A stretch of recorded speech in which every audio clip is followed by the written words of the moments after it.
bum. Bum bum. Boom boom bum bum bum. Bethanut's Turdswell. You know what? I'm just gonna call you Bethanut's Turdy. Bethanut's Turdy. Thanks for gifting those subs. Love having you here. So generous of you. Hello, my close personal friends. It's me, I'm here. I have arrived. What's everybody doing today? New echo, Max? Uh-oh, is my voice echoing? Hang on. Oh, you know what? Okay. This is because I was fucking with the filters earlier. How's this sound? Better? Echo still there? Test on the reverb. 1 2 1 2. Mic check 1 2 1 2. Rick 1 2 1 2. So I've been fucking with the filters again. You guys know how I feel about fucking with filters. It is the bane of my existence. I truly despise it because I can never get it to sound right. So I'm gonna sound a little bit different this week. We're gonna be doing some experimentation this week with how I sound. To the untrained ear, it might just sound like I'm a little bit louder, but really what it's gonna sound like is it's gonna sound like my voice is flatter, like it's been crunched. But hopefully that will be an improvement, because the compressor is turned up now, and the reason I want the compressor turned up, and I apologize for all of this boring nonsense that I know you guys don't care about. This boring technical talk. You know what the problem is? Here's the problem. Guys, listen up, I'm gonna tell you the problem. The problem is no matter what I want to do to my voice, no matter what I want to do to this microphone signal, when you go in one direction, it will inevitably make it sound worse in another direction. So you put a compressor on your voice because it makes it easier to understand what you're saying more consistently. Hello, Max. 9 months of relaxation for me. Oh, well, thank you. Love ya. Glad to see you today on this laborious day. That's right! It's Labor Day, and here I am working like a sucker. How did I fall for that? Have a great stream? Well, thank you. What was I saying, though?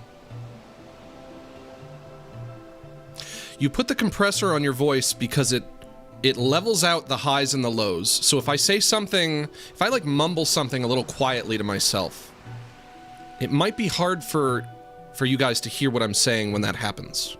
I put the compressor on. You know, the more the higher up I turn that compressor, the easier it's going to be to hear me when I'm mumbling or when I'm not saying something quite as loud. But the less natural it makes my voice sound. And this is truly maddening. Because when I turn it up, when I turn the compressor up, I hate the way it sounds because it's unnatural. When I turn the compressor down, I hate the way it sounds because then you can't hear me all the time. Max, you're literally like half of my childhood, and also, you go live? I go live every Monday, Wednesday, and Friday, my friend. Get with the fucking times. This is what we do here. We relax. It's called Relax with Max. That's the name of the game. That's the aim of the game. I'm always here, except I wasn't here on Friday because I felt sick. So sometimes that happens as well. But basically, this week, I'm fucking with the filters. I'm going to be tweaking it throughout the week, listening to how it sounds on each stream. Hopefully by the end of the week, I arrive at something I like. I don't know if you guys can tell the difference. If you can't tell the difference, I understand. That's fine. If you can tell the difference, let me know what you think. Is it worse? Is it better? Don't be afraid to let me know. Is it the same? You can't tell the difference at all? I hope you feel better today. I do feel better today. I felt better yesterday as well. I'm trying out some new medications with my doctor, and I think it's gonna go well. I'm trying to be optimistic. I'm staying positive. That's the new game for this week. This week is gonna be a week of positivity. Being positive about my new medications I'm trying out. Also gonna be positive about these new filters that I'm putting on my mic. Are they gonna work? Will I be able to get them to a place that I'm satisfied? I'm positive that I will. I'm positive that I will. Guys, be honest. Can you tell a difference? Do I sound different today? Be honest. If I don't, you can be honest. You can say, I can't tell the difference. I'll understand. Bethanut's Turdwell, gifting even more subs. So generous. You do. Court says that I do. Court can tell the difference. Like I said, it should sound crunched. It should sound flattened. And maybe a little bassier. That's the thing. Is that even tweaking the EQ. Let me open the filters right now. Even tweaking the EQ, for whatever reason, has an impact on the overall volume. High at 5 dB, increasing high, increasing high, increasing high, increasing high, increasing high, returning to 5. I do like playing with it. Mid at negative 5 dB, increasing mid, increasing mid, increasing mid, increasing mid, increasing mid, increasing mid. I could just do it. I could just tweak it forever. And the problem is, let's go back to negative 5 on that one. The problem is my ear for what sounds good and what sounds bad will slowly decline over one session of fucking with it, if you can imagine. And also, I don't have an ear for it. I was watching this one video where this guy I think he was putting a limiter. He was using a limiter, and he was like, okay, we're going to listen to it with the limiter on, and now we're going to listen to it with the limiter off, and hopefully you could tell the difference. And I was like, fuck, I couldn't tell the difference. I couldn't. It sounded the same to me. Shit, I have no ear for this. You have to build one.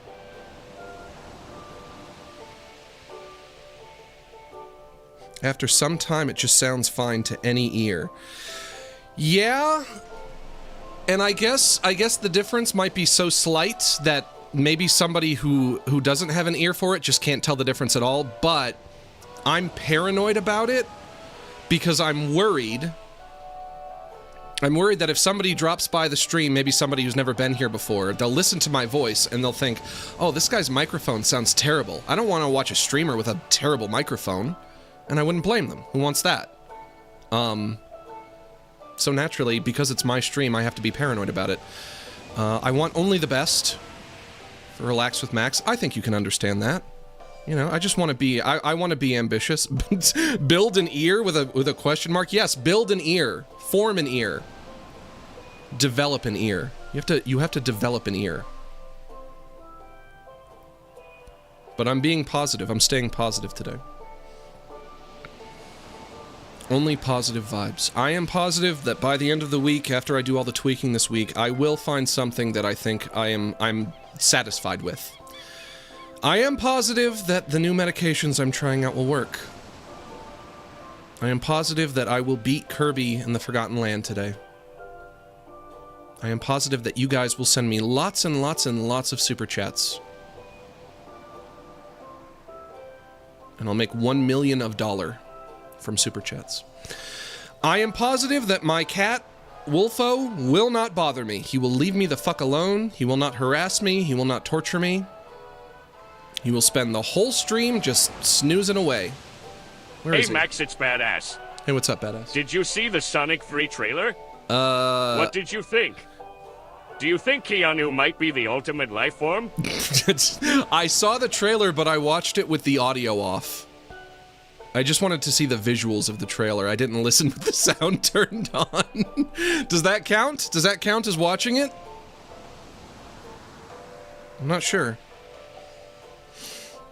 Keanu was bad at acting in Much Ado About Nothing. I've never seen that. I'll have to take your word for it. Roko's basilisk. Roko's basilisk. Roko's basilisk. Why do those words exist in my brain? Why have I heard those words before? Is that a game or something? Basilisk.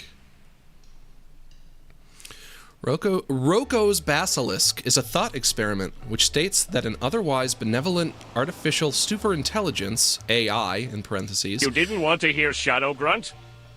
No, I don't want to hear Shadow Grunt. Hang on, I'm trying to understand Roko's basilisk. But thank you for the super chat. AI in the future would be incentivized to create a virtual reality simulation to torture anyone who knew of its potential existence but did not directly contribute to its advancement or development. What? In order to incentivize said advancement. It originated in a 2010 post at discussion board Less Wrong, a technical forum focused on analytical rational inquiry. The thought experiment's name derives from the poster of the article, Roko, and the basilisk, a mythical creature capable of destroying enemies with its stare.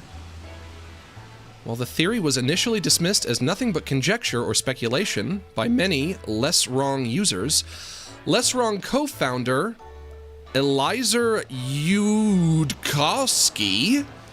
reported users who panicked upon reading the theory due to its stipulation that knowing about the theory and its basilisk made one vulnerable to the basilisk itself. Okay, so I guess that's what you would call a cognito hazard.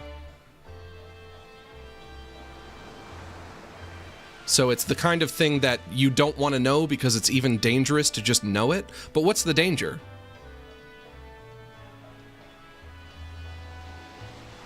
I don't know if I want to read this whole thing. Maybe I can watch a video on it. Let me see if I can find a video. Roko's basilisk. I swear I've heard the words before. Roko's basilisk, the most terrifying thought experiment. Hang on. To whoever sent that super chat, thanks for inspiring me. Let's see what this guy has to say. What I'm about to tell you is considered by some very serious thinkers to be an information hazard. Information that just by knowing it is potentially harmful to yourself and to others. Sounds great. Mistake, I am making an ethical decision just telling you about this idea. That's fine. I'll be fine. I'm a big boy. I don't take the risk seriously. Max, However, do you like three perfectly smooth arches of hair coming out of the forehead? I guess I would if I was Sonic, and that was my girlfriend, and I had no choice. That is Sonic's girlfriend. What is the nature of their relationship? Are they dating? I liked it better earlier when Amy Rose was an idiot. I feel like nowadays they try to write her as a very intelligent and positive character. But when I think about Amy Rose from like Sonic Adventure 1, Sonic Adventure 2, boy, she was just a numbskull. She was a total idiot. I like that version the best. I think that's my favorite version of Amy Rose. There. If you wish to continue, this handsome man with a beautiful physique something wants to see. and long flowing locks is about to explain Roko's basilisk. Basilisk. There we go. Basilisk. And also, so Roko is the name of the guy who came up with this idea. But what exactly does the word basilisk mean, other than just being hard to say? Maybe he'll tell me. A few years ago, on the rationality and philosophy blog Less Wrong, a user named Roko, or Roko, I'm going to call it Roko because that's just sounding cooler to me. Roko's Modern Life. Upon dissemination of this thought experiment to the rest of the website, the founder of the website, Eliezer Yudkowsky, called the post... Is this going to end with me being afraid? Am I going to be scared of this? Is this going to be spooky to me? Will I develop a fear of... of Roko's modern basilisk? Is that gonna happen? I don't want to be haunted by a demon or something. Deleted the post, scrubbed it from the website, and prevented any further conversation about this thought experiment. Roko had come up with a thought experiment in the form of a basilisk, named after the mythical beast who could apparently kill some intrepid hero with its gaze alone. Spooky. And Yudkowsky deleted the post because of its potential to gaze at a user on the website, metaphorically speaking, and do harm to them. He decided to slay, not a scaly beast, but an idea. And some get to it already. Come on. Website did report great mental distress and even nightmares after considering this thought experiment. Nightmares? Why nightmares? Is it similar to... what is that term? There was a term, it was something like purple clown glider. Solar plexus clown gliders. Solar plexus clown gliders. So this I do remember. This was something that freaked a lot of people out because the idea is that if you it's silly to me kind of. There's like some kind of a demon attached to the phrase solar plexus clown glider, and if you either hear it or you say it, then the demon of the solar plexus clown glider is then attached to you, which I guess means I just infected all of you right now who are listening to this, which is perhaps not so relaxing for Relax with Max, but too late now. You've all been infected by the solar plexus clown glider. But also, like, solar plexus clown glider is like it's a nice little piece of poetry, isn't it? Like, those words just roll off the tongue. Solar plexus clown glider, the collective name given to a broad range of paranormal phenomenon attributed to a corruptive entity which infects weak and vulnerable people through the solar plexus chakra. Originally used by 80s New Age practitioners. This is that old? From the 1980s? The phenomenon was linked to a horror-themed email forwardable in the late 90s, which claimed that simply reading or hearing the word solar plexus clown glider made one susceptible to infection. Sorry, guys. Others claimed that one became infected through viewing a set of spooky black and white images, like this one, circulating online. All right, let's go back to this. Are you going to give us a demon? Again, I'm deciding to tell you about it because I do not take it seriously, and I don't think you will either, but... Well, you best start taking it seriously, boy. You best start taking it seriously. If you do not handle existential dread to the nth degree very well, I suggest you take the hyperrail back out of the facility. Stop subjecting us to clown demons. I will do no such thing. Starts like this. Suppose that in the future we are able to create a hyper-intelligent AI. Something straight out of the singularity. We then ask that AI, as we might, to help us optimize all aspects of human civilization. But then, for reasons unknowable to beings like us compared to its intelligence, it decides that the first step towards optimization starts with inflicting eternal torment on every single human being that didn't want it to come to fruition or didn't help it come into existence. That's quite a leap. Why would it do that? That's quite a leap. We've already made quite a leap. We create an AI, and then, for some reason that we don't understand, the AI wants to torture us?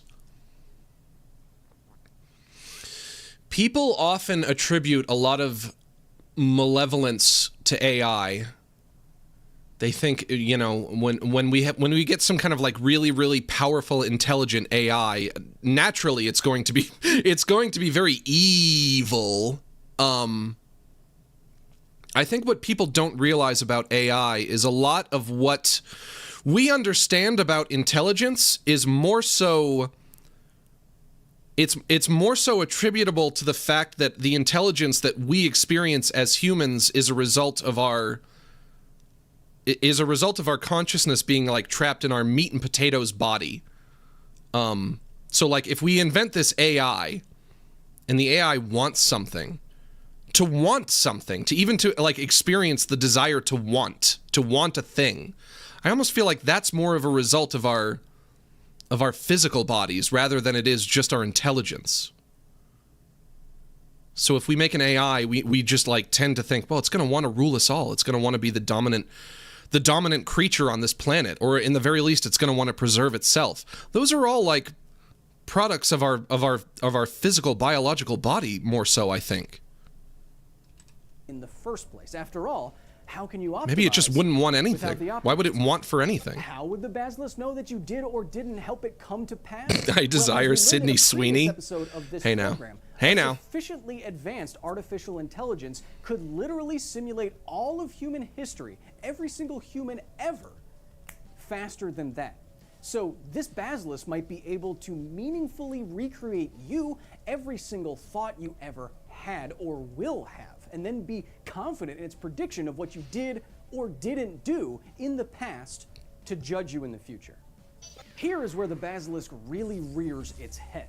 If its creation and its revenge are a real possibility in the future, shouldn't you, all of you, right now, start advocating for its creation or help build it yourself to escape eternal torment and anguish? No. Well, the good news is just that no. I'm sorry, but no. Thought, the dilemma never presents itself to you and you can escape it. The bad news is that because of me, now, you can't escape it. The basilisk has seen you. Now what are you going to do? Show it my dick? Flash my balls at it? Certainly not take it seriously. Why would I do that? The guy who came up with simulation theory broadly fall into two main categories. The first, what's it going to do? Torture me? Potentially hazardous to others. I invoke the wrath of all AI demons. Come forth, show yourself, torture my ass. I guess I'm apparently in a simulation. That's also another leap that we have to make here. One, we have to assume the AI wants to torture me. I don't know why. Two, we have to assume I'm in a simulation, which would be the only scenario in which the AI would even be able to torture me, because if we're not in a simulation, it would have no power over me. I think I feel comfortable invoking the AI demon. Why not? What's it going to do? Going to torture me any more than I'm already tortured? A likely occurrence, I suppose. I was born to be tortured. Were to give someone else the information on how to born to build suffer. a nuclear bomb in their basement. That would probably be catastrophic for a large number of other people. The second category is a little harder to think of, but I'm sure you've had experience with it. Take a health risk. If you had your DNA sequenced by some service, for example, maybe it told you that you had an elevated risk of cancer, and you didn't really want to know that, and now you're stressing out about it. Or theoretically, think of some omnipotent being. If you do like a 23andMe, do they tell you that? Do they tell you, listen, you're very likely to get cancer? Oof. I should not do it then. I just want to know what country my ancestors came from. I don't want to know that. Who would want to know that? Nobody wants to know that. Coming to you in the middle of the night and telling you the exact day and way that you are going to die. I'm guessing having that information would change your entire life and be very stressful. Or think about, I don't know, some guy on the internet with a man bun putting you in the sights of a malevolent AI who's going to torture you forever just by thinking about it once. You should cut off that man bun then. It's the only way to save me. It's the only way to save both of us. Cut that man bun right now, pal. Get rid of it. Nobody wants to see that thing anymore. That sounds like it could be stressful too, I guess. Roko's basilisk is even more sinister than it seems at first glance, and we can demonstrate that with another thought experiment. Follow me here, called Newcomb's paradox. So say I come to you with Newcomb's paradox. Here's another one. We'll watch one more. We'll get one more paradox. One more thought experiment. One more thing to chew on. Labeled A and B. Box A is transparent, and inside you can see $1,000. Fuck yeah, that's my favorite amount of dollars. Stack, as the kids say. What's in box B is not apparent to you because box B is not transparent, it is opaque. And I tell you what's inside depends on you. You see, I'm an amazing predictor and I have the ability to tell the future. And if I predict it, you will choose box B, there's $1 million in box B for you. Oh, 10,000 Benji boys, mucho scalote, I think the kids say. So, is there only $1 million? Is there only $1 million in the opaque box if he predicts that I will take it? You've already lost me. Buddy, you need to talk to me like I'm a 3-year-old. Come on. But if I predicted you choose box A and B, then box B is empty and you only get that one sick stack of paper, or cheddar, or whatever they're calling it these days. Now you can only choose box A and B or box B. So what do you do? I can only choose box A and B or box B? How do I choose box A and B? How do I choose both boxes? Would that not be an option? Here's two boxes. You can choose one of them or you can choose both of them. All right, I'll take both. Should you do? Well, I don't expect an answer in the form of an essay from you because game theorists and philosophers have been debating this paradox for years, but what you choose ultimately depends on how good of a predictor you think I am, right? Well, enter the basilisk. Say that the basilisk presents you with a similar choice. Okay. It wants you to take box A and box B, though, together, because that, metaphorically speaking, is choosing to help it come into existence. A sort of choose your own adventure, if you will. Box B, the other option, novel concept. You will experience eternal torment. Like, I don't know. It will insert wires into your brain and pump in electrical signals that equate to living 1 billion lifetimes with every nerve in your body screaming in the absolute zenith of possible pain. I don't know, something like that. Oh, that's bad. Now, I don't like that. If you were convinced I don't like the sound of that. the basilisk was a perfect predictor, which it could be, you would most likely take both boxes. You would do what it wants. Because Roko's basilisk knew that you would take both box A and box B when threatened, box B never had to actually contain any torment at all. You've now experienced future blackmail. If you think there's any real possibility that Roko's basilisk could slither its way into your possible future, then logically, if you don't want to incur its wrath, you should start bringing it into existence right now. And maybe. Jimmy Neutron style brain blast. Maybe. This is all real, and that's why life is so terrible. Maybe we've been living inside of the Roko's modern basilisk this whole time, and that's why we're all so miserable. But you didn't think of that, Mr. Beautiful Hair Man with the long flowing locks and the nice biceps and the rippling pectoral muscles. I've outsmarted you. And notice that you're now being controlled by a future entity that doesn't exist yet simply because you had a single thought about it. You will have acted in its past the way it will have wanted you to in its future. Okay. Yeah. It's exhausting. It's all exhausting, though, isn't it? Oh, I'm playing with a voice synthesizer. Why? It's almost ready. Right. Hope I know what I'm doing. With the robot from Rick and Morty? It's hard to imagine that anyone Whoa, would really back think up. a basilisk could exist, a real creature that could kill you with a single gaze. That is, unless you're a believer in the ancient theory of extramission.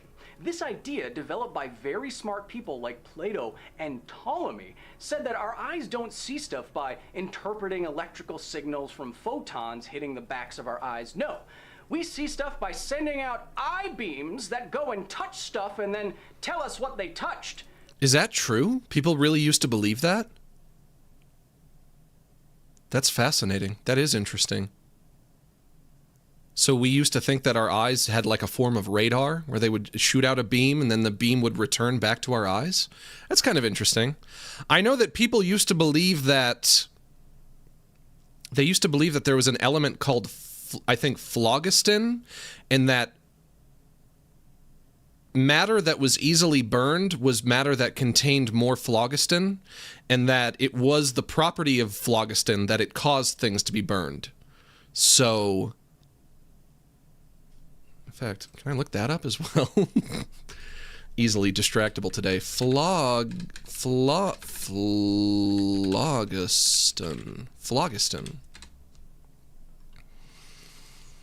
Superseded scientific theory postulated the existence of a fire-like element dubbed phlogiston, contained within combustible bodies and released during combustion.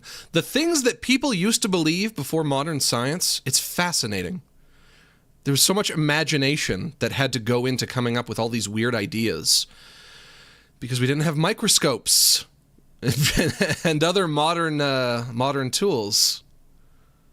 What is it that causes some things to burn and other things won't burn? Well, if something is something that burns, it's because it has phlogiston in it. The idea of a phlogistic substance was first proposed in 1667. That's not even that long ago. Anyway, let's finish this up.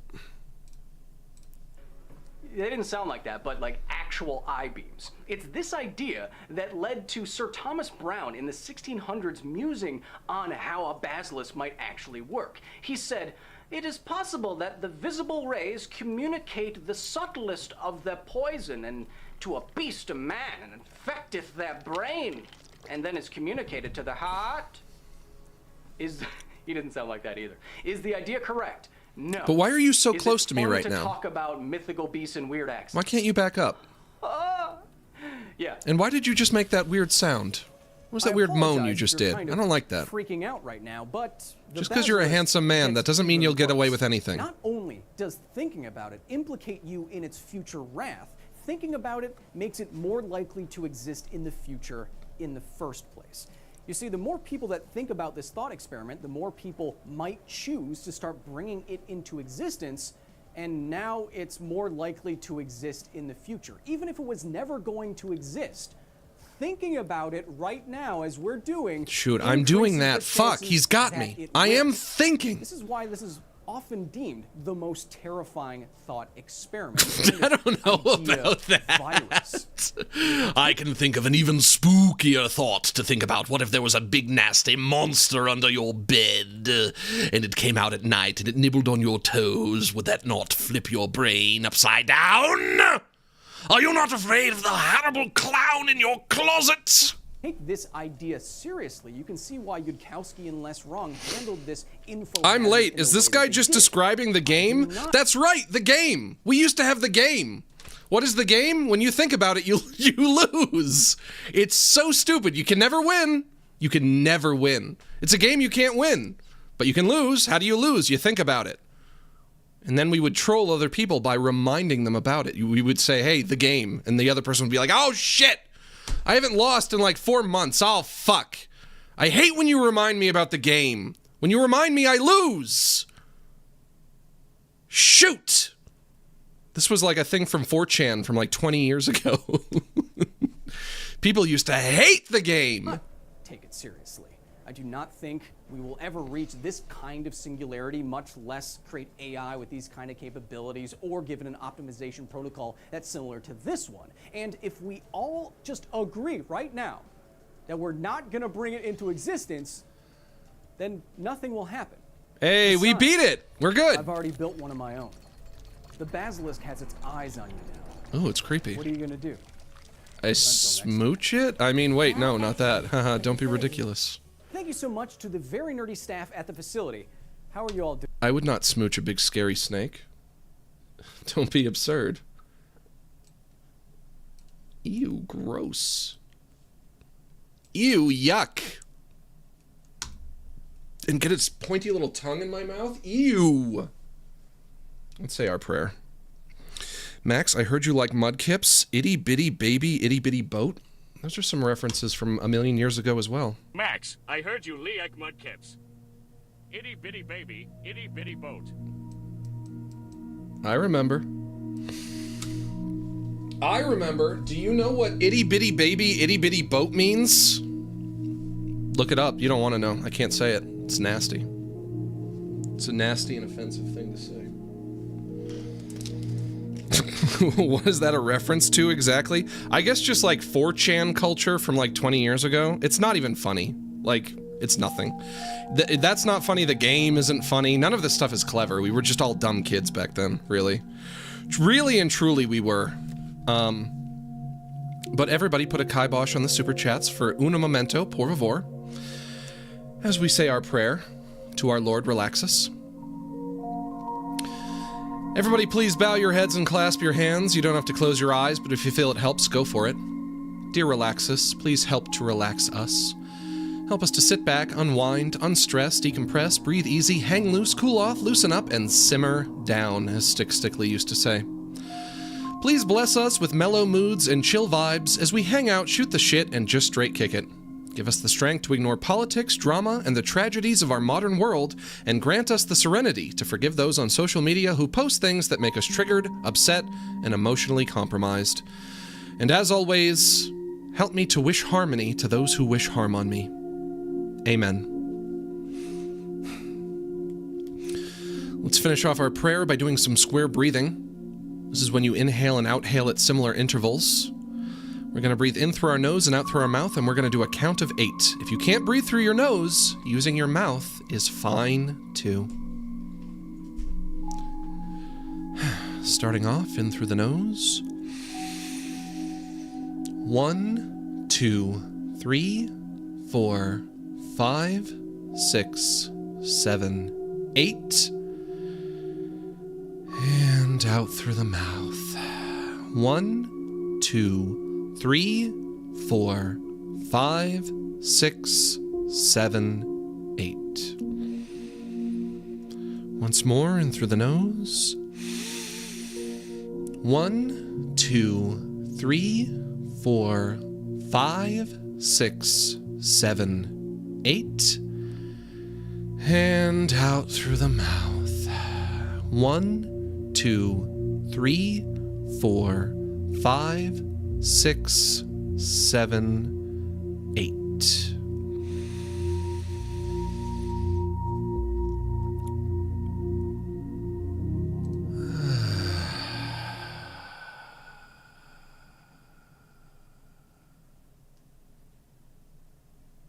Much better.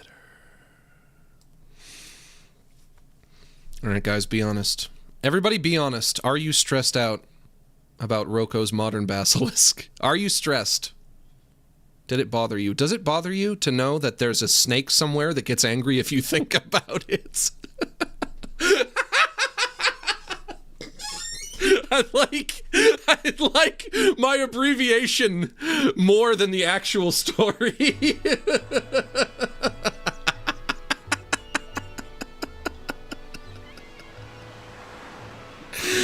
Why are you laughing like a mad maniac? Because of my goofy, stupid description that does it no justice and only demonstrates that I don't understand it. A snake somewhere that gets angry if you think about it.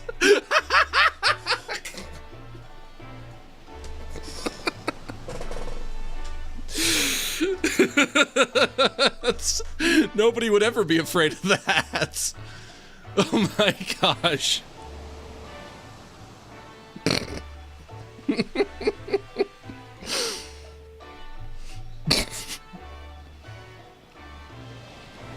Imagine, if you will. Hello, children, would you like to hear a spooky story? Submitted for the approval of the Midnight Society. Imagine a snake that gets angry if you think about it. I bet now you can't stop thinking about the big snake. Ooh, the snake's got you.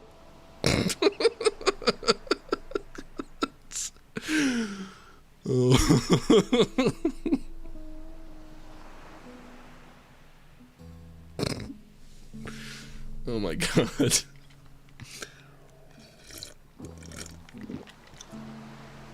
Imagine, if you will, a snake so scary, and it gets angry if you think about it. Really consider the possibility.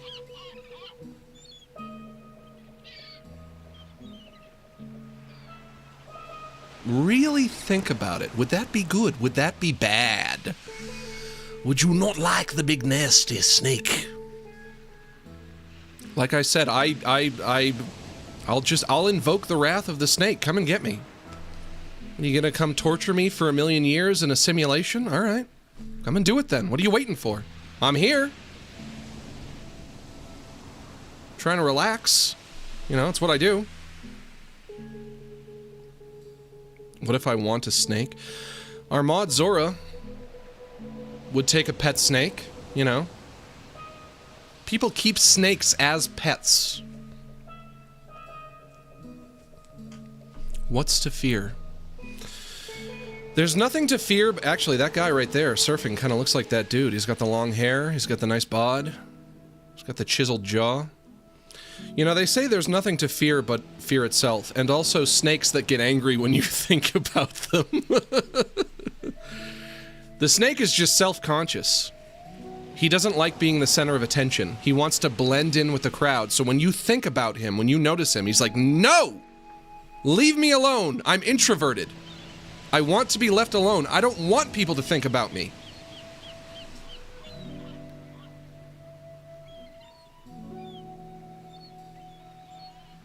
And that's it. That's Roko's modern basilisk, everybody. Get into it. Get into the whole world, you know? Really be open-minded to these ideas. Because if you do not believe that there's a snake somewhere that... it's not funny. It's not as funny as I think it is. There's nothing clever about saying a snake that gets angry when you think about him. Stop. God, I'm an idiot. I'm an idiot. Max, shut your goddamn ass up, Max. Come on. It shouldn't be that easy to make me laugh. I'm supposed to be some kind of a comedian. I'm too old to be laughing at stupid things like that. Oh. Let's all go to our happy place for a minute. So this whole thing is basically just another of a random fictional analog horror? What it basically is it's a snake who gets angry if you think about him. So just respect what he wants and don't think about him. That's it. That's all it is. Snake don't want you snake don't want you steppy or thinky. He says, please no thinky. Please no thinky about snake. So don't do it. Just leave him alone. Leave him alone, don't think about him, problem solved. That's it. Think about something else. Think about our friend, Herman, the hermit crab. You know that old boy. Everybody loves him. Just going about his day. Where is he going, I wonder? Where is he off to in such a hurry? Off to see his wife and kids? Maybe someday we'll find out.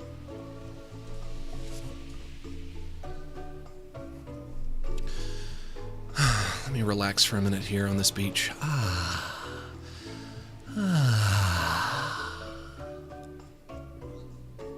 There's that lady with her butt cheeks out. You know, maybe I should re-edit this footage and take that out. Maybe that's bad that that's in there. Maybe that woman wouldn't like knowing that her butt cheeks are part of a show on the internet called Relax with Max, and everybody's had to bear witness to that. Good job, Tyrant Smooch. Mwah. I learned how to convert my colors on CSB from RGB to CYMK for printing. Good job. Why, good stream day. Congratulations on that. Sounds like some kind of an achievement. You know? You made me discover the Piney fandom 10 years after the fact, and I'm really enjoying it so far. The what fandom? Even went to a Piney con. People were wholesome as FK. What the fuck is a piney? It's kinda like most people mature a bit over a decade. What are you saying? Most quote funk it. Do you mean pony? I'm gonna assume you mean pony. Well, have fun with the bronies, I guess. I don't know if that's gonna treat you well, but I hope it does. They might be a bunch of freaks and weirdos, but that's, you know, they're not hurting anyone, so leave them alone. You guys think I should remove the clip of the girl with her booty cheeks out? On one hand, well, do they... If you're filming stock footage, if you go somewhere to film stock footage, would you only need to get people's permission? Would you only have to have them sign a waiver if you can, like, get a good look at their face? Because her face is not showing, so she might not have had to sign a waiver. So maybe she didn't even know that she was being used in stock footage. And then, you know, she definitely doesn't know that that stock footage would eventually be used by me in my streams. So she has no idea about that. On one hand, you don't go to the beach wearing a bathing suit that shows your booty cheeks unless you're fine with people seeing your booty cheeks. Like, she knew that people would see her booty cheeks at the beach that day, so she would have been fine with that. But maybe she didn't know she was being filmed.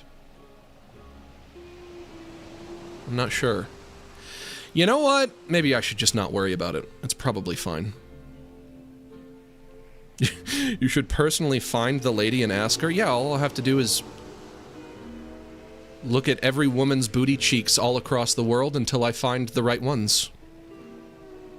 And then I'll say, do you mind that I have footage of you in this little piece of stock footage that I stream sometimes? I'm not sure. I'm not sure. I think I might have commented on the booty cheeks once or twice as well. And that could easily be viewed as unbecoming. But you know what? Maybe I'll just not worry about it. It probably doesn't matter. I don't think she's ever gonna find out. I don't think she's ever gonna mind. Maybe just get over it. She knew that people were gonna see her at the beach that day. That day alone is what she knew. She might not have known that she was being filmed for some stock footage website, which is where I found that. Booty cheek girl is the only action you get next. Don't remind me. Don't remind me! Don't remind me, I say as I roll my eyes. Anyway, we have a game to play. So let's get into it. Kirby time! Yep, it Kirby time. I watched a VOD of an old stream of yours where you mentioned Moral Oral. Yeah? I can't thank you enough. That show is bonkers, and now is one of my favorites. It's pretty great, yeah? It's really great. I love it. It's a great little show, that Moral Oral. If you guys haven't checked that out, you need to see it. It's amazing, that show. It made me feel things. I remember being so impressed by it at the time. I loved it. But it is Kirby time. I got Meta Knight's face and his sword, and I can do little Meta Knight attacks now. Kametzel, thanks for joining the goofball tier. We love having you here. The lady with the booty checks who gets mad when you think of her. The lady with the booty checks?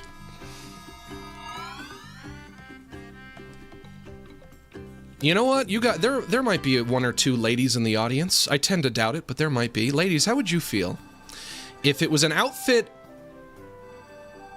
If there's an outfit that you feel comfortable wearing in public, would you also feel comfortable being filmed and used in stock footage in that outfit? Yes or no? Or could there exist an outfit that you would feel comfortable wearing in public, you just wouldn't want to be filmed wearing it? Is that possible? Once again, maybe I should just stop thinking about it. It depends on my mood. Just don't know. I don't know if they asked her to sign like a waiver or if they even told her that they were filming stock footage. And I guess there's no way to know. And also, how long have I been using that footage? Probably since Relax with Max began. Redgar Forbidden Lands. She wore it where anyone can see it. It's fair game. Yeah, I mean, that's one way of looking at it, but she also might not have known that she was being filmed. For stock footage. Enter the fiery Forbidden Lands. Well, I'll try. I'm just trying to respect people's consent. As I've been told you're supposed to do. You're not supposed to violate another person's consent. If a person says, no, don't do that, you have to say, okay, I won't. That's how it works.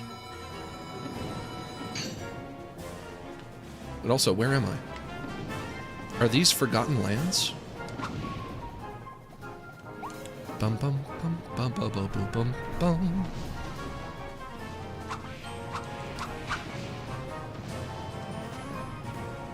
Whoop, hang on. Okay. Stop! What's that guy doing up there? He's gonna send some baddies at me? I must be close to the end of this, right? I want to see if I can wrap this up today. Let's see if we can get this to be my last Kirby stream for a while.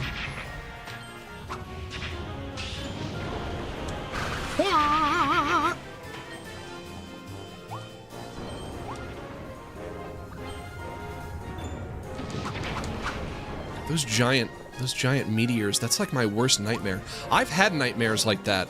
I've had nightmares where there are just these giant flaming rocks that are falling out of the sky slowly. And I'm like trying to duck and weave between them and not get flattened by them. And when they land, they make these big explosions. Is that just a me thing? Do other people have those nightmares? Is that like a common fear with people?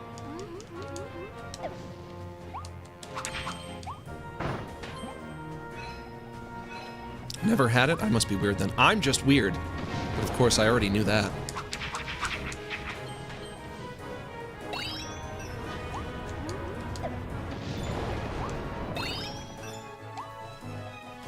Collect the green diamonds. Okay, there's 2. Do I need them? Uh-oh. Might be running out of time.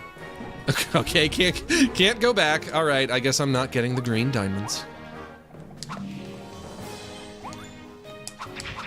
A snake that gets mad when you think about him. Why was that so funny to me? Why was that so funny? Imagine, if you will, a snake who gets mad when you think about him. Alright, I won't think about him then. I'll leave him be. Take that.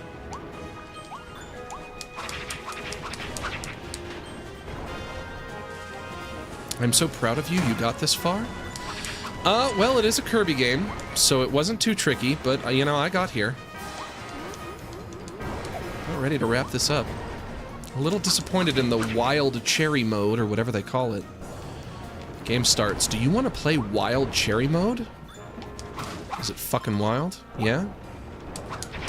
Wild like a cherry? Wild like a wild cherry? And you play the wild cherry mode, and it's not so wild. It's a mild cherry mode. Why did they bother putting in a hard mode if it's not going to be hard?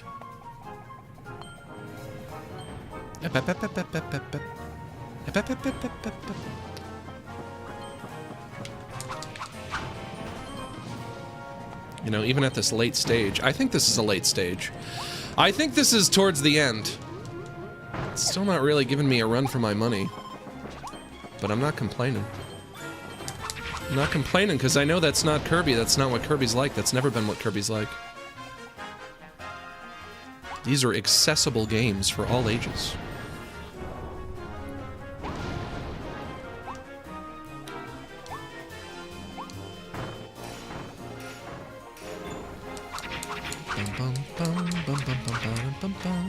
Doing like a more dramatic version of the song now. You know what? I'm just gonna stop fighting all you guys. I'm gonna get a big mouthful of water, and I'm just gonna stroll. I'm just gonna go for a stroll. Can I go through the rest of this level without fighting a single enemy? If the game's not gonna be hard, maybe I can just impose my own rules. I can do like a Nuzlocke. I want a pacifist run. Alright, pacifist run begins now. Not fighting you. Not fighting you either. Just going right past. Oh, and look at this. I'm at the end. Wild mode a bit less of a hard mode, and more of a normal mode. The hard stuff is in the post-game. So, it's like a Mario game, then. There are more difficult challenges, but they're not going to be until after the game is over. Alright. We'll see. Sir Kibble. At least I get to play as Meta Knight now. Ba-dum-bum, ba-dum-bum, ba-dum-ba. Conquer the Inferno Road. I am noticing, if it'll let me play again. I'm noticing there's one of those horrible gates. Yep. Which means I'm gonna need to collect a lot of Waddle Dees. And how many levels are we gonna have to do before we get there? I just got like 3 from here, and that's pathetic. So let's try. I want to do this in one run if I can. So let me make more of an effort to scour these levels. So we're gonna forget the pacifist run, I guess. Conquer the Inferno Road. Hey, you know what? You asked nicely.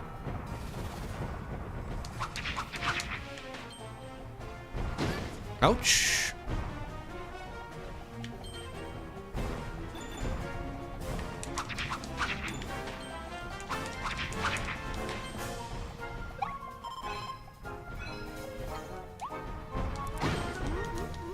Oop, oop, my sword, my sword. Thank you. Oh, come on. It does 2 at a time. Nope, 3 at a time. Okay. Hello, Monkey Man. Hello, friend Monkey. Can I take your hot dog, Mr. Monkey? Oh, how I love the monkey.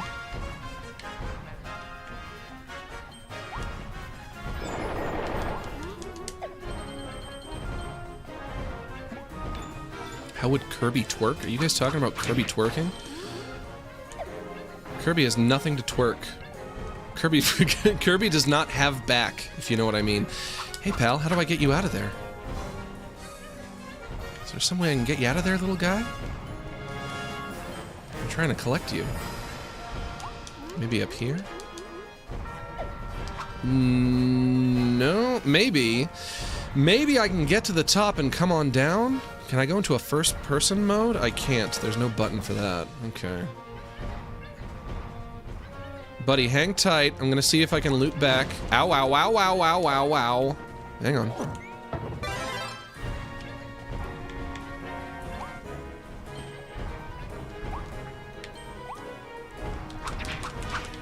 This way, this way. Ha ha ha.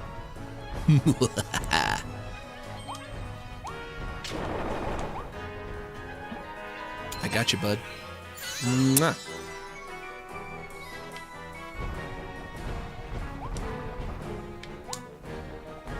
If I get to the end, of this world and I don't have enough Waddle Dees, I'm gonna be annoyed.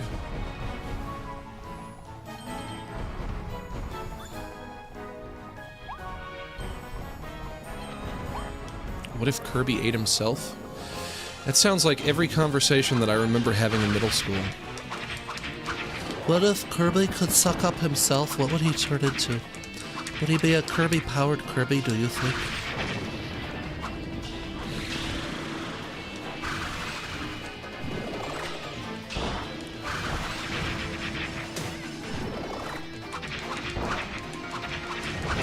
Would he be Kirby with the power of Kirby?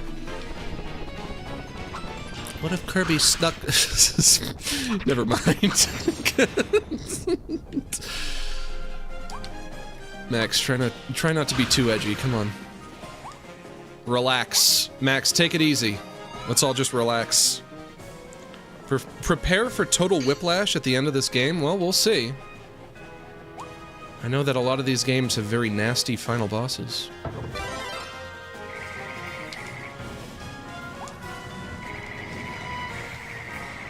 Can I freeze this? No. What's the point then? Can I... Oh. Nope, nope, that doesn't help me. Okay.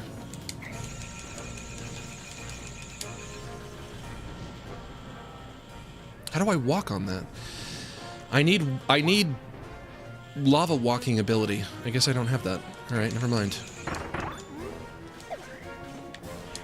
And can I get that under there? Yes! Alright, how do I get out? How do I get out? There we go.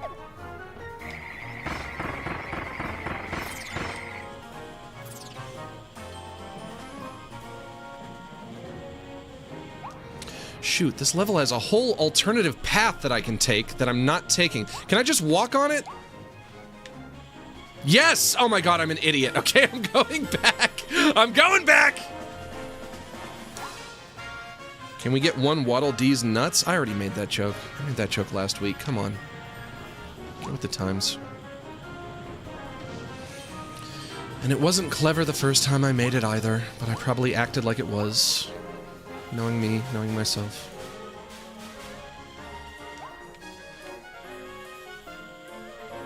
Do like a ground pound? Do I have a ground pound? I don't have a ground pound.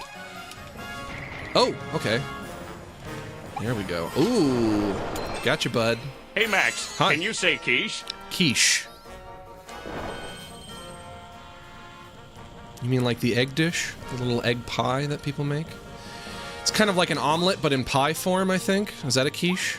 I don't know if I've ever had one. I must have had one. But why would you want me to Max, say your quiche, I dreams wonder? about meteors are so interesting. Yeah? Are you a dinosaur?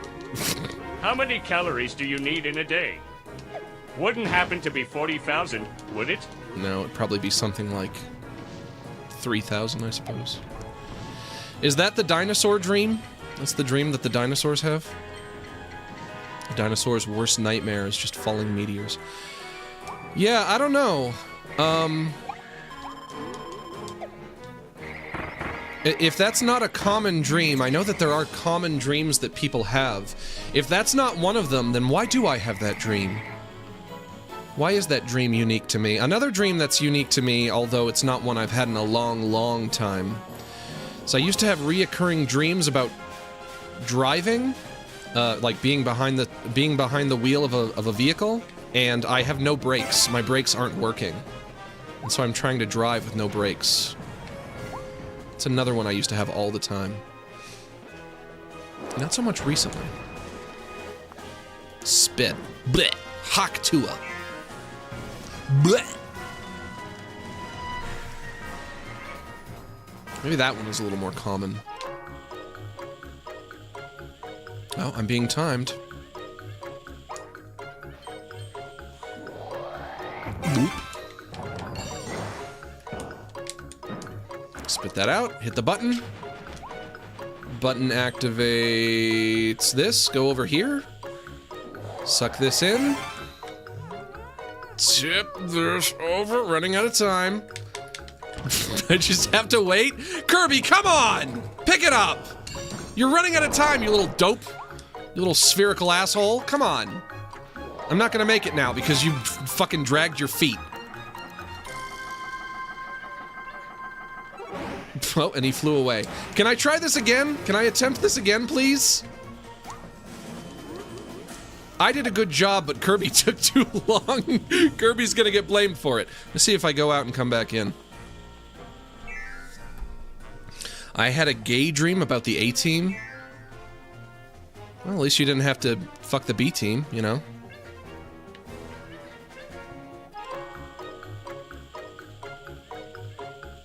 So, you know, you got top quality with the A-team. That's why they call them that. Nobody wants to fuck the B-team. What if I go faster when I wiggle these things, when I wiggle the button? Come on, come on. Max, this isn't helping your case. Wiggle, wiggle, wiggle. Come Dinosaurs also couldn't use brakes. Far too enormous. on. Sure. Is this why you haven't shown us your face recently? Yes, I am secretly a dinosaur. You know what? I'm secretly Roko's basilisk. I'm secretly the snake that gets angry when you think about him. That's me. That's not gonna stop being funny to me. The snake that gets angry when you think about him. I think it's because it's so dismissive of the whole idea. This idea that apparently people are afraid of. And it's summarized in such a dismissive way. You guys are just afraid of a snake that gets angry when you think about him? Well, then just stop thinking about him. And also, it's just a snake. He can't hurt you. How do I get that guy up there? How do I get that guy up there? I go down here and then I go up? Nope. And now I might be fucked. Uh-oh. I go up and then I go down? I do. Gotcha! Smooch me, baby. Nope, he's leaving. Okay. Why can't I smooch them? I want to smooch each and every one. Didn't put that in. The architecture in this world is super weird. How do people live like that? Good question. I've since given up hope that this game is going to end with us meeting the aliens who once occupied this world. I was kind of hoping that the story of this game would be that there's like a mystery of what happened to this world. How come it's abandoned? How come it's post-apocalyptic? But I think we just ain't gonna find out. I think it's just a forgotten land. Don't touch, don't touch, don't touch me.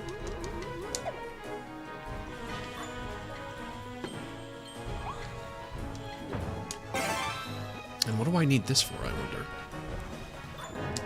Wind blast that asshole. Wind blast that asshole. Wind blast that asshole.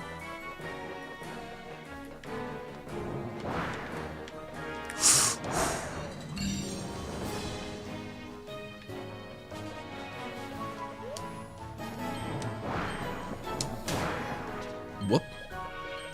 Okay, where from here? Leave me alone. Gooey wee.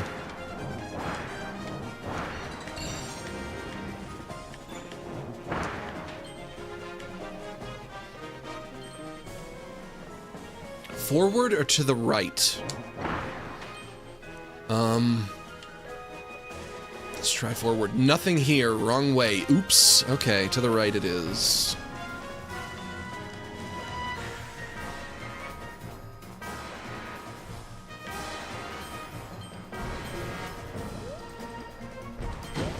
No, no, no, no, no! Oh, come on! Ugh. Okay, put me right back where I was. Great. Crisis averted. No consequences allowed. No consequences in the world of Kirby. Sure. Yeah, how do I get the fuck over there? I just jump?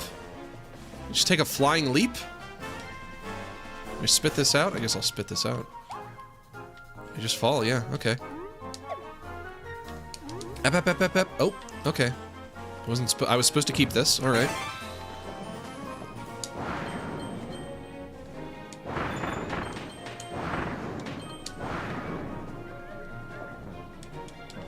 do I get off? There we go.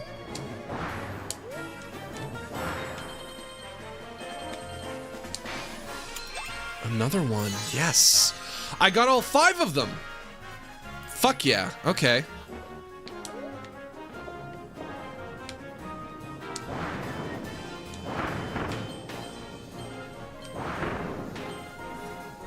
Also, I do have a small thing to be proud of this week.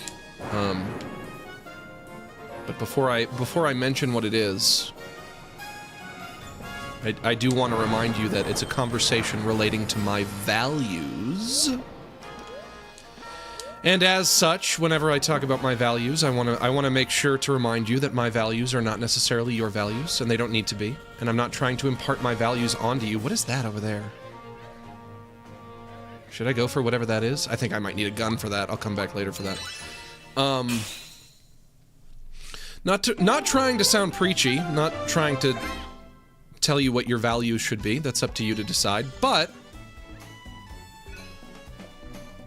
steal 2 of the beast's meaty meals and make all the windmill switches spin. Okay, so I missed out on a few things. I was talking a few weeks ago... Solar panel switch. I was talking a few weeks ago about how I realized that I might not have in accordance to my own values, I might not have a good excuse to not buy the more expensive eggs. And when I realized that, I was like, you know what? If that's true, then maybe I should just bite the bullet and start buying the more expensive eggs. And so this week I did that. I bought the more expensive eggs this week.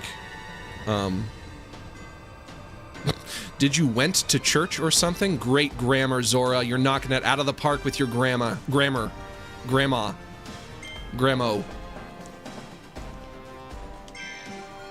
Good job. But no, I was talking about, a few weeks ago, the egg situation.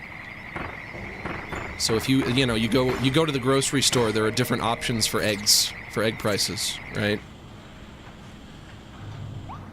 The cheap eggs are from places where they don't treat the chickens humanely. But if you want them to treat the chickens more humanely, it's going to cost them more, and then they're going to pass that cost on to you. So naturally, all I was doing this whole time is I would just go to the store, and I would be like, which eggs do I buy? Well, these eggs are the cheapest, and I would buy those eggs. But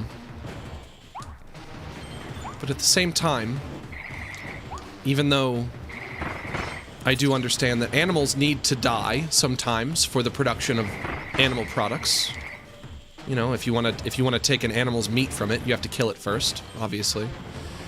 I've also always believed that even though the animals have to die, it would be for the best if they didn't have to suffer while they are still alive. Max, how do you prefer your eggs cut? Over easy, over hard, sunny side up, scrambled, or boiled?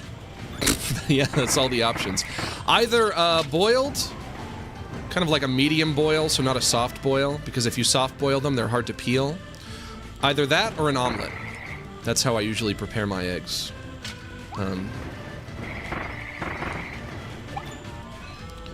But I would like it if the animals didn't have to suffer, because there's no reason that they have to suffer just to get their products from them, their delicious products.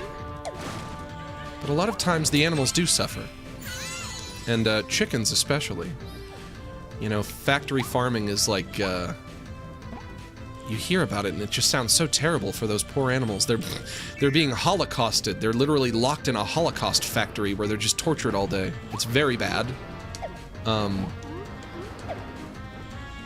But if you don't want them to be holocausted all day in a factory farm, in a farm factory, you gotta pay a little bit more. And eventually I was like, shoot, I don't have any good excuse to not pay a little extra for those eggs from the humane chicken farms.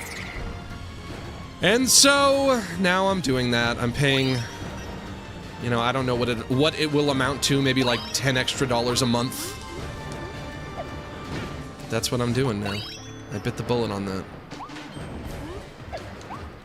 But I also can't be too proud of myself, because it's also true that for years and years and years I was buying the inhumane eggs.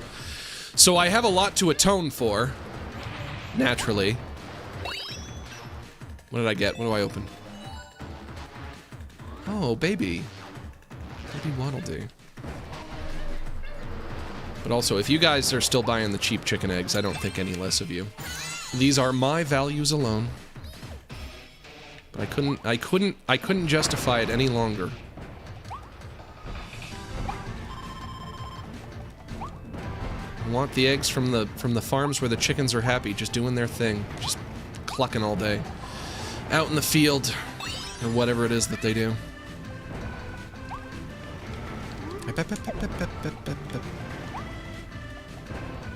Next time I see a chicken, I'm gonna say, hey, you know what? You're welcome. Chicken, you're welcome.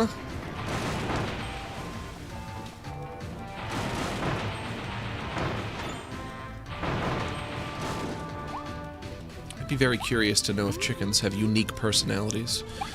I guess that's from a Seinfeld episode, but I do wonder. I know what cats are like, and cats definitely have unique personalities. Does that mean that all animals have unique personalities? Do pigs and cows have unique personalities? Though even if the answer is yes, I'm still gonna eat them, but still.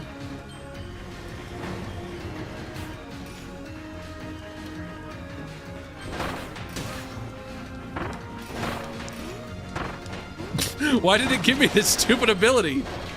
Oh, I guess I can knock out the steel boxes with this. Up, up, up, up, down, down, down, down. Okay. Forward, this way. The cat that I have now is so different from my old cats. Oh, we're playing hole in the wall, okay. Wolfo. Like the difference between okay. The difference between Wolfo and my old cats is like night and day. Like so very, very, very different.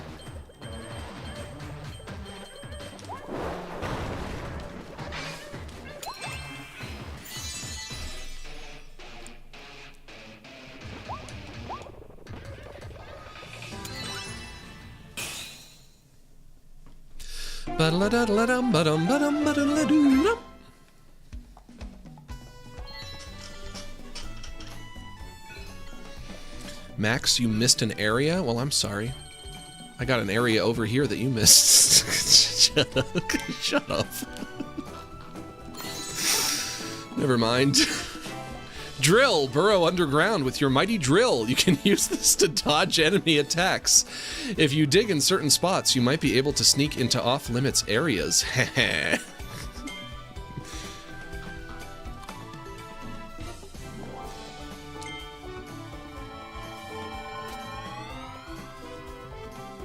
It's almost like when you tell a joke, the more of a stretch that joke is, the funnier it becomes. Because I guess it's really just the middle of the road jokes that are the least funny. Because a joke can either be funny because it's clever, or it can be funny because it's so unclever that it's comical how pathetic it is in terms of its cleverness. Does that make sense? Guys, Max was always bald. Not always. Started shaving my head when I was like 22, 23, something like that. I had a full head of hair for a while. You should have seen me in high school. I was a looker. Not only that, but that was like right when I got my braces off too. So when I was like 18, my teeth were like perfect. I had the most perfect teeth for like a year. Let's go with Meta Knight Sword.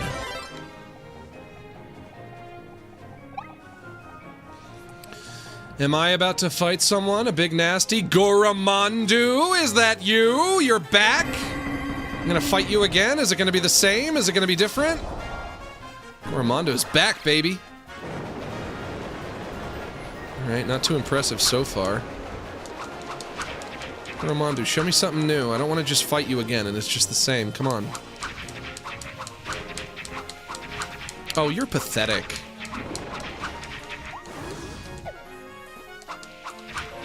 Oh, come on. Come on, Kirby in the Forgotten Land. Put up a fight. Come on! Down he goes. Poor Goromandu. He's pathetic. Gave me a little car, though. Let's hit the road.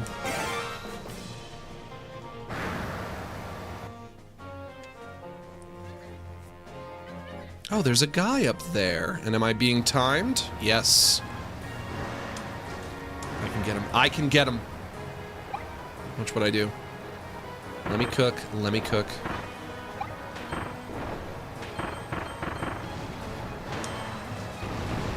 I'm coming for you. I bonk this? Yes, okay.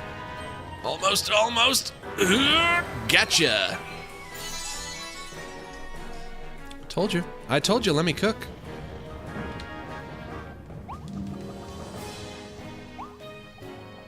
Ooh, into the dark, spooky woods.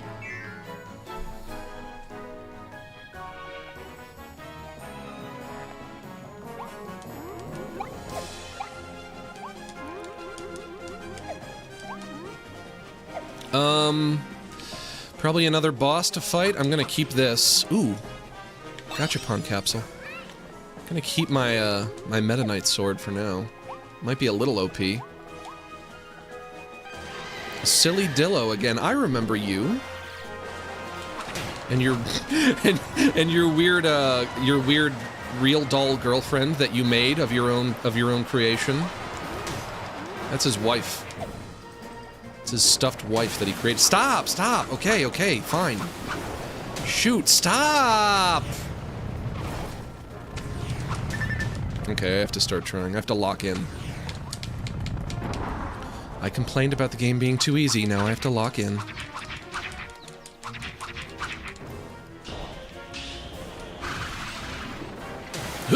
Okay, okay. Locking in. Miss me with that. Miss me with that. You ain't put me in that cage, baby. Miss me with that. I told you.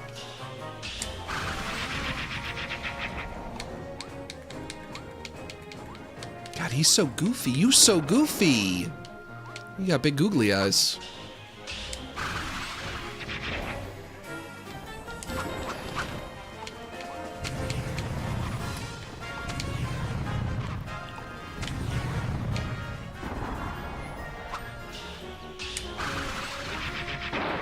Gotcha. Achoo, gotcha.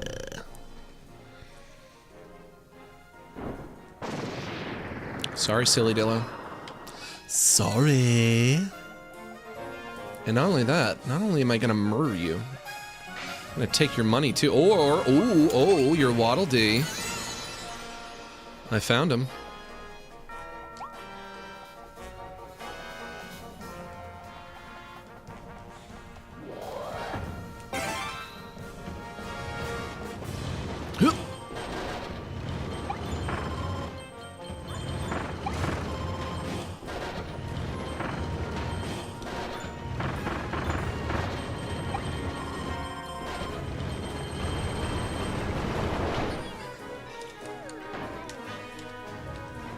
Allow me to spit out my mouthful and collect this Waddle Dee. Come here.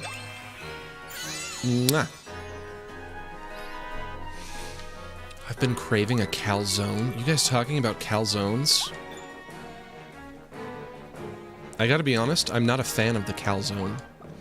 It's too much bread. It's basically like a pizza sandwich, but a pizza is already so much bread.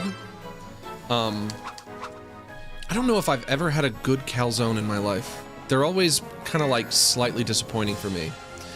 Because there's so much bread that it cuts down on the flavorfulness of everything that's inside of it. I'll just stick with the open-faced pizza. I don't know if we need a pizza sandwich. A Hot Pocket almost? Honestly, I'd rather fuck with a Hot Pocket. Even though the meat inside of a Hot Pocket is usually pretty nasty. At least it gave Jim Gaffigan a lot of material to work with in his stand-up. So that was good.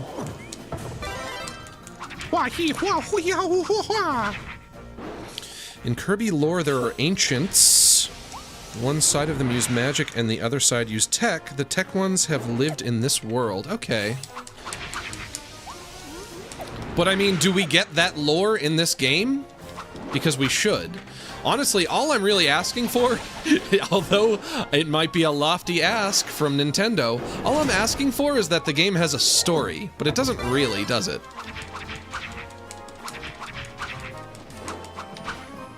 I understand not every game needs a story. I get it. And there are plenty of great games that have very little story. There are plenty of great games that I love that are some of my favorite games that have very little story. But adding just a little something to chew on in there in terms of story, it never detracts from the experience.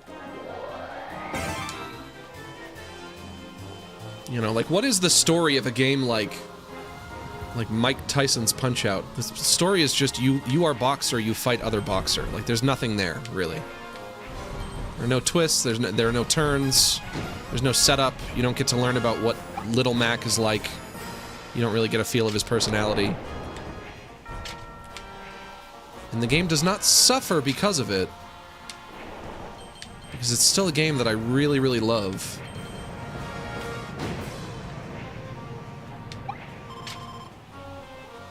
But also, if this game had a really interesting story, that would set it apart from all of the other Kirby games, because they usually don't have a lot in terms of story. Ow, ow, ow, ow, ow, ow, ow, ow, ow.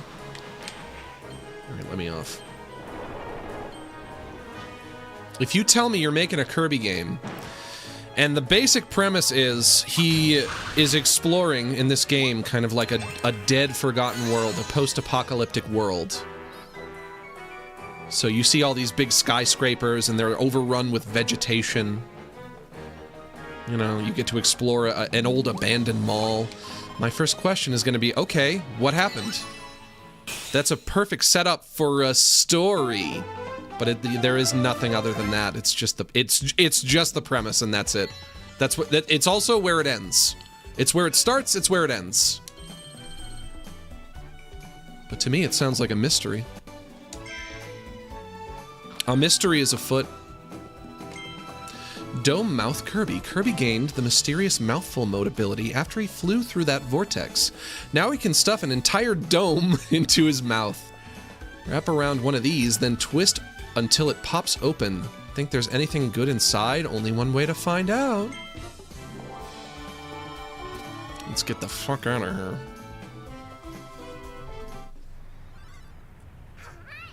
Same with Pikmin. Let me tell you about the story in Pikmin 4. Pikmin 4 is great. All the Pikmin games are great. Pikmin 4 is no different. It's also another great entry in the franchise.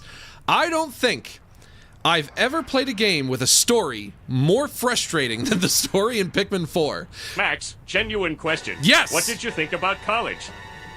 Was it worth it? Well, I dropped out. Which I suppose answers that question. It's worth it depending on who you are and what you want to do for a living. Obviously, it's going to be worth it if you want to be a doctor or a lawyer. But if you want to be a fireman or a policeman or an artist, it might be less necessary. When you're an artist, nobody cares about your degree. People care about your degree if you're a doctor or a lawyer or a scientist or something like that, but nobody cares about what degrees artists have. Which isn't necessarily saying that artists should never go to college ever, but if you go to college, it should be because you want the education that you will get there. You're not going for the degree, you're going for what you want to learn. But then on the other hand, you can also learn things without college. And that was one of the reasons why I dropped out of college, was because I felt like I wasn't really learning anything. I felt like it was all too rudimentary for me. So maybe I would say go to college for 1 year and check it out and see how it treats you. Another, I'm sorry, this is a tangent. Another really, really, really good reason, as much as people might argue with this, to go to college is to get the college experience. Now, I might only recommend this to somebody if they can afford it, because effectively what I'm saying is you should spend an exorbitant amount of money to go, like, party and get drunk. But if you're rich, that's something to spend money on. That's worth it. Because, you know, partying and getting drunk and having sex with beautiful women and doing a lot of drugs, that's all fun. You can't say that's not fun. I often wish I could do it. Unfortunately, I'm too old now. I can't go back and do it again. But if you're rich, if you come from a wealthy family, if that is something you can spend money on, if you can afford it, go for it. You know, live your life. Live your best life. That is your best life. Having fun. That's the best way to enjoy life, is to have fun. If you can afford it, go to college just for that, honestly. And, you know, unfortunately, it will come to an end. You have to enter into the real world eventually. You can't just spend your whole life partying. But that only means that you have to party while you can still enjoy it, you know? Go have that college experience. Have the debaucherous sex. Do all of the drugs. Try heroin. You only live once. You only live once. Do black tar heroin. Try crystal meth. It's not going to kill you. I don't know. It might kill you. It might kill you. You have to get in a little bit of the debauchery. You don't want to be like a 90-year-old man thinking, I wish I had had more fun. I didn't have any fun. You don't want to do that. Nobody wants to do that. I never got to have my fun. So that's why I always tell people, if you're not having fun, you're doing something wrong. And also, when you're college age, that's like the one time in your life when you can get away with it. If you're still partying in your 30s, people are going to be like, what the fuck are you doing? You're supposed to be a normal adult now.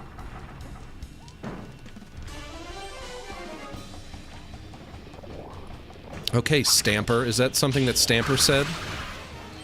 Did I just recite a Stamperism? Like I said, I know, you know, it might be a hot take, but I also do think it's true. It's like you only get to be young once. You should enjoy it. You should, of course. Why wouldn't you? Eventually, you'll have to get, like, a boring job. You'll have to settle down. That's, you know, that's coming. I need health. I am on the precipice of death right now. Oh, Nintendo and their purple mud.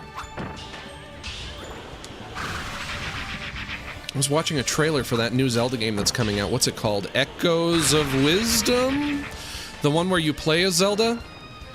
And there was some purple mud. There was some purple mud in that trailer, and I thought, Nintendo and their purple mud, they can't help themselves. They love that purple mud. How do I defeat you? I need water. I need to squirt water at you to defeat you. I might be back. I might be back. If I find water, I'm coming back.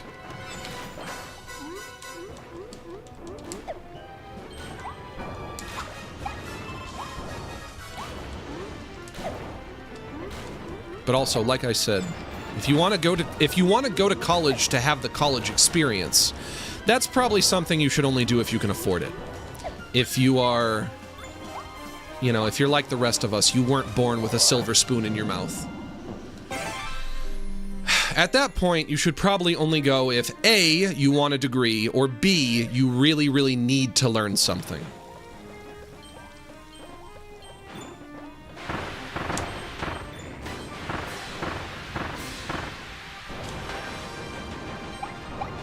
I think that covers all my bases.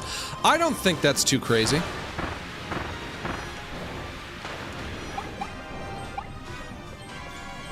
Echoes of Swiss Cheese, is that what the game is called?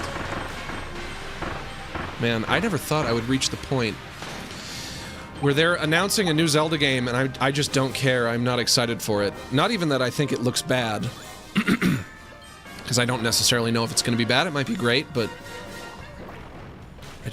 I guess I just played so many Zelda games that I got my fill.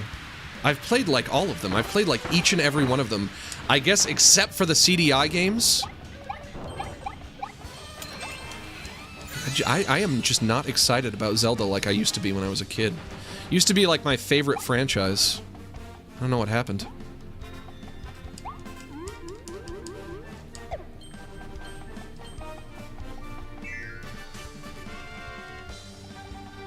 The CDI games are the only good Zeldas?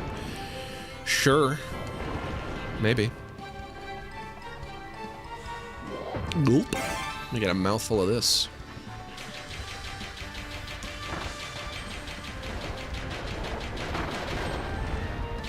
Can I hit that over there?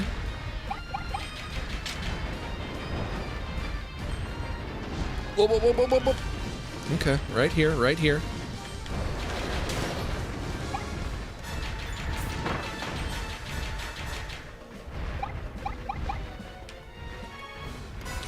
Also, it's weird. It's weird that... Ooh, should I lose my... Oh, okay, I hit a button. Alright. Beautiful.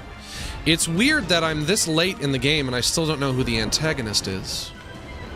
There's gotta be some kind of big bad. Some kind of nasty villain. Of course, it would have been better if it was set up beforehand. Uh-oh, we got some basilisks coming at me. Oh no. And right over there, that's the snake that gets angry if you think about him. Hello, Mr. Snake. Mr. Snake, I promise I wasn't thinking about you. I would never. I know that snakes don't like it when you think about them. I am gonna squish you, though.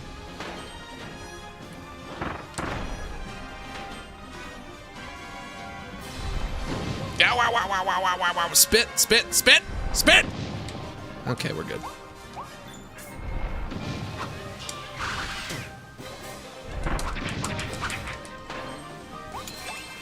Got-y! Max still thinks the game won't have a plot. Very funny. I mean, think about how far we are, though. I think this is the final world, right? It doesn't have a plot yet, other than... I guess I'm trying to save my friend, Elfilin. I'm trying to find him. He was snatched up by King DDD. But did the game have a plot before that? Nothing stands out too much. We got sucked into this weird world, a weird alternate world. That's something, maybe, but...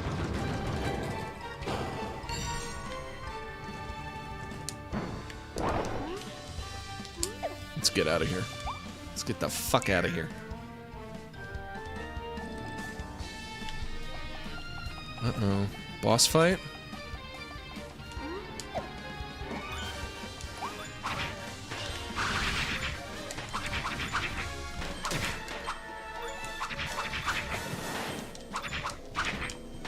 How do I get that guy? Is it gonna be like before, where I get to the end of the room and turn around? Let's find out.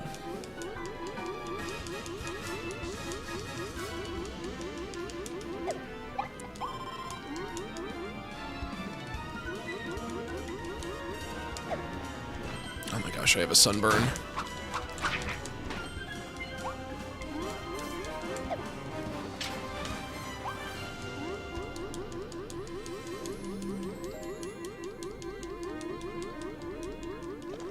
bite me, don't bite me, don't bite me.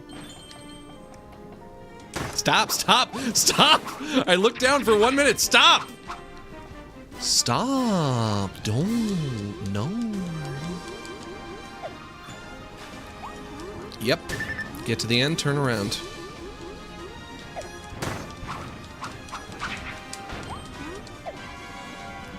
Get a mouthful of this.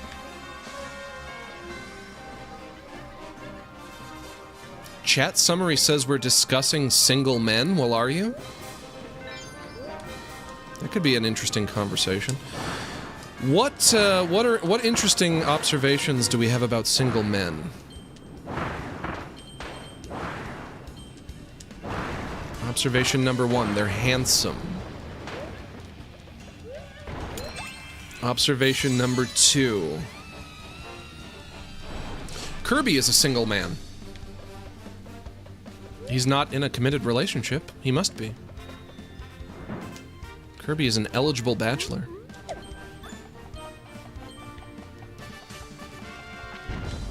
Kaboom.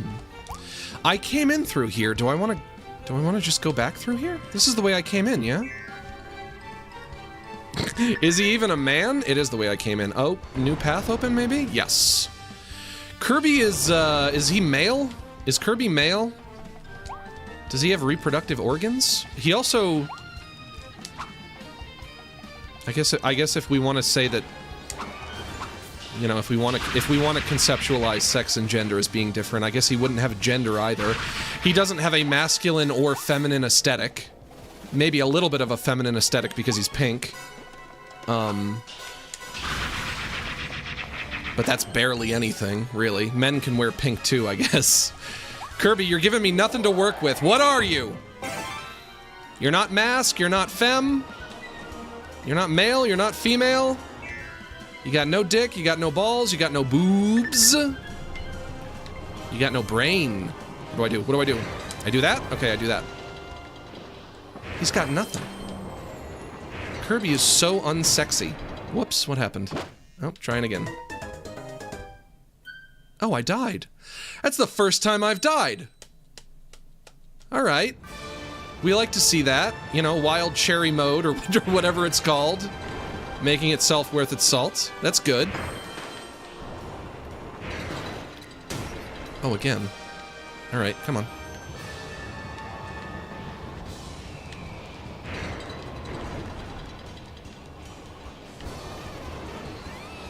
Just have to go next to it and then spin.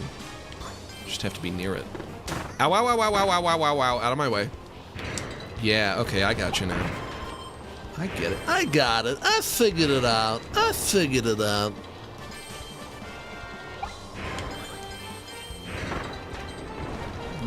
This way.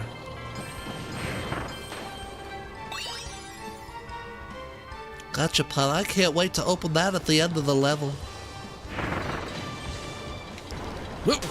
Okay, I missed one. Is that a problem? I missed one. We're gonna say that's fine.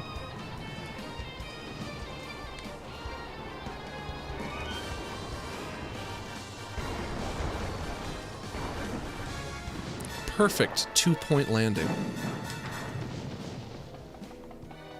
Retry? No, I do not want to retry. Gonna eat that little cookie though, if that is a cookie. This way. My jellyfish instincts are telling me to go this way.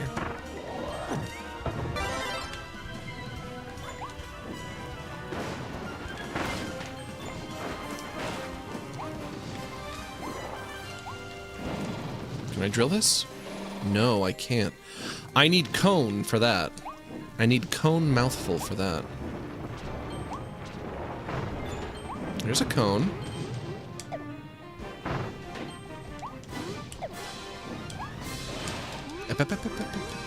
Careful.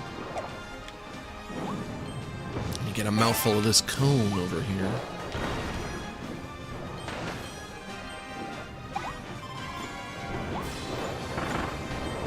The cone is a weird one. It's just like a... It is just kind of a ground pound. It's like a ground pound, but with a point. With a sharp point. Uh-oh, uh-oh, uh-oh, uh-oh! What do I do? How do I get back up? What do I do? Oh, I'm fucked. All right, trying that again. Let's make it quick this time. Okay, okay. Crisis averted.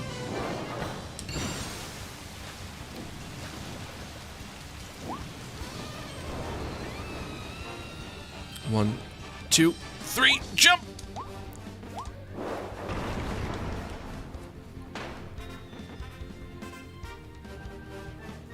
Oh, and that's it. End of level.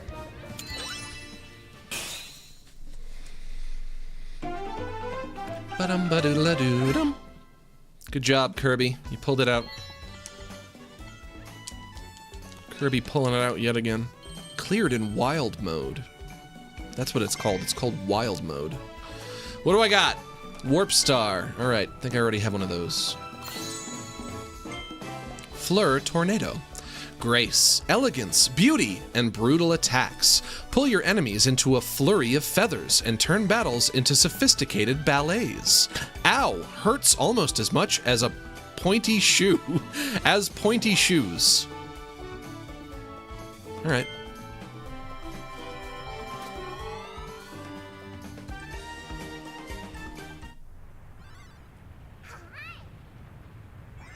Is that enough? Do I have enough? Enough little dudes to open that big gate back there? The Beast Pack's final stand. I guess they were the Beast Pack that I was fighting. Please be enough. Please be enough. The presence of the king. Is this the final boss fight? The Waddle Dees helped you open the gate that was blocking your way. Head into the stage and challenge the boss that's guarding this territory.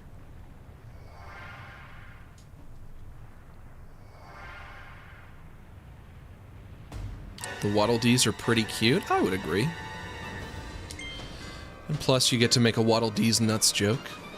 Clear the stage. You know what? Let me come back. Let me go to Waddle Dee Town. I want to get my sword back.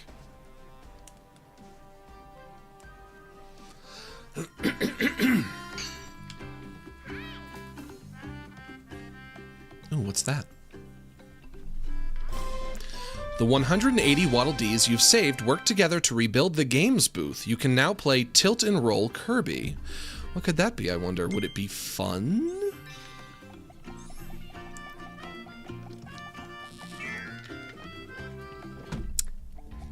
Max Gilardi? What's my name? More like Max Gilfardi, ha ha. What? Hey, It's not my name! I'm not Max Gilfardi, no! I can unlock this as well. Let me see what this one does. The Gigant Sword.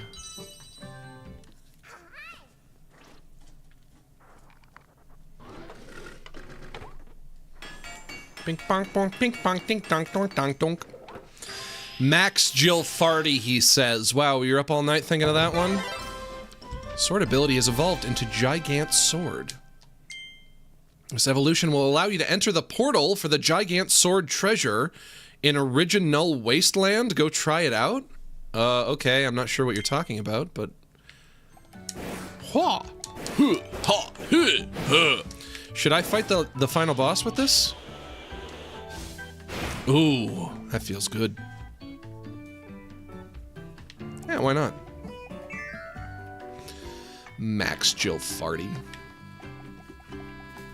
Would you believe when I was a kid, nobody called me that? Maybe because where I grew up, there were a lot of Italian people, so there were a lot of people with similar names. Hello. Step right up, get your hands on the latest, greatest game in town, Tilt and Roll Kirby. Come and try it out sometime, Kirby. I'm here. I'm here to try it out now. Just stand in front of the game at my booth, then press A to play. I'm here. No time like the present, baby. Tilt the controller to guide the balls to the star goal markers. Okay, so this is a gyro-controlled game. Reach the goal to win a reward. If you successfully reach each goal, you'll win a reward. Try harder difficulties to win greater rewards. So just a minigame in general.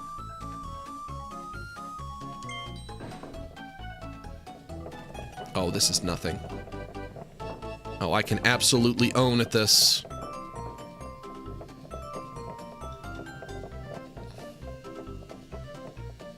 Do I wanna go for the shortcut? Eh, why not? Yeah!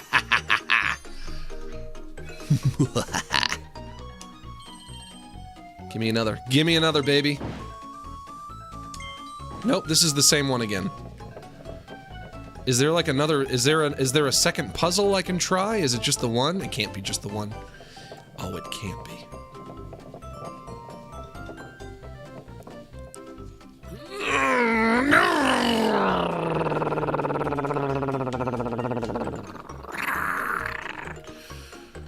Alright, fuck it. You cleared Tilt and Roll Kirby.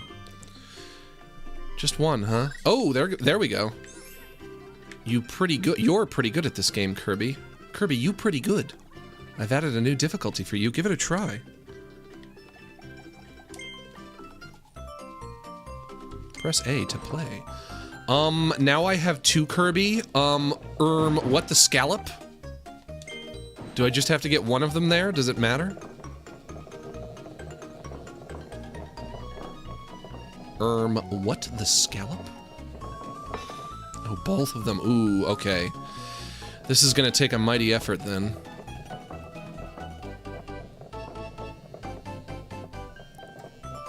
Yes! What do I get? What's my reward? I was promised a reward? If I got that right? You cleared Tilt and Roll Kirby 2. There we go. You're pretty good at this game, Kirby. I've added a new difficulty for you. Give it a try. Maximum difficulty. Tilt and roll. Oh, okay. Alright. This is what separates the men from the boys. Okay. Okay. I'm not leaving until I do this. Do I want to go? Do I want to take the shortcut or the long way? No. Okay.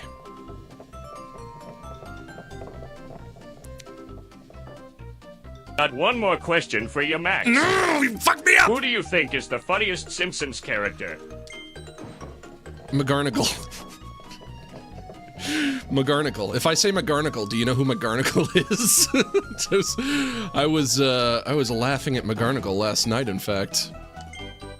I'm a big fan of that McGarnagle. Dingaling Boy, he's also great. Dingaling Boy, as far as I know, only made 1 appearance. I think McGarnagle made 2 appearances. I think there are 2 McGarnagle jokes. McGarnagle was, like this hard-boiled detective character on TV, and there's this scene where McGarnagle is talking to a little boy. Come on! Ugh. I'm gonna do this. I'm gonna bang this out. McGarnagle is talking to a little boy. And he's trying to get the boy to testify in court, and he's like, "You gotta tell him what you saw, Billy. You gotta do it for me, McGarnagle." And the little boy says, I can't do it. I'm scared, McGarnagle. And McGarnagle says, "Do it for me, Billy. McGarnagle." And then the little and then the little boy says, "Okay, I'll do it for you, McGarnagle."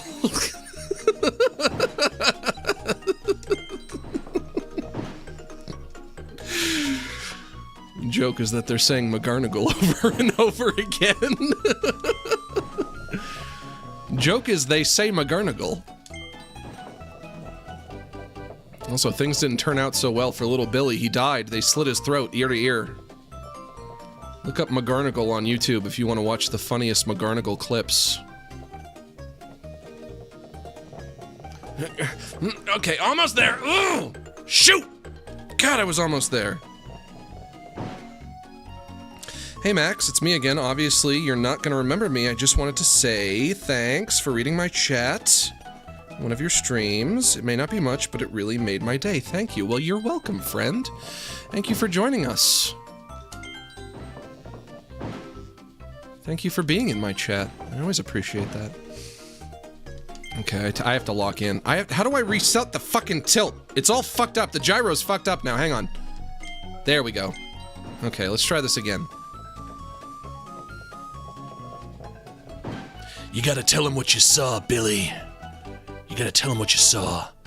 But I'm too scared, McGarnagle. You gotta do it for me, Billy. McGarnagle. Okay, I'll do it for you, McGarnagle. That's the funniest Simpsons character. Can I say the funniest Simpsons character is the Flintstones phone? Because it might be the Flintstones phone. That's gonna be my runner-up. That or the Ding-a-ling Boy is my runner-up. Yabba dabba doo, I like talking to you! I thought that shit was so funny when I was a kid. When I was 10 years old, and I guess Bart thought it was funny too. Bart seems to enjoy it. Bart likes the Flintstones phone. He's a fan. I thought that was so fucking funny. You have no idea how funny I thought that was. That might be contender for one of my favorite Simpsons jokes. Okay, almost there. Oh, shoot! Come on! Yabba dabba doo, I like talking to you! Bart hears that and he goes, oh yeah, that's the good stuff. Oh, come on. Yabba dabba doo, I like talking to you. I have a friend who's a little younger than me. He's like 25. He's a Zoomer. He's Zoomer age, and he likes The Simpsons. And when I found out that he likes The Simpsons, I was very happy to find out that The Simpsons has appeal to generations that are younger than me as well. It's not just exclusively enjoyed by people who grew up with it. Because, hey, there we go. Is he a femboy? Shut up! You watch your mouth. How'd you know? Fuck, you got me. Shoot! Yes, he's a femboy, okay? Yes. So what? I'm friends with a femboy, so what? What do you want? Shut your goddamn ass up. What is my award? What do I get? Well done, Kirby. You cleared every difficulty of my game. I knew you would.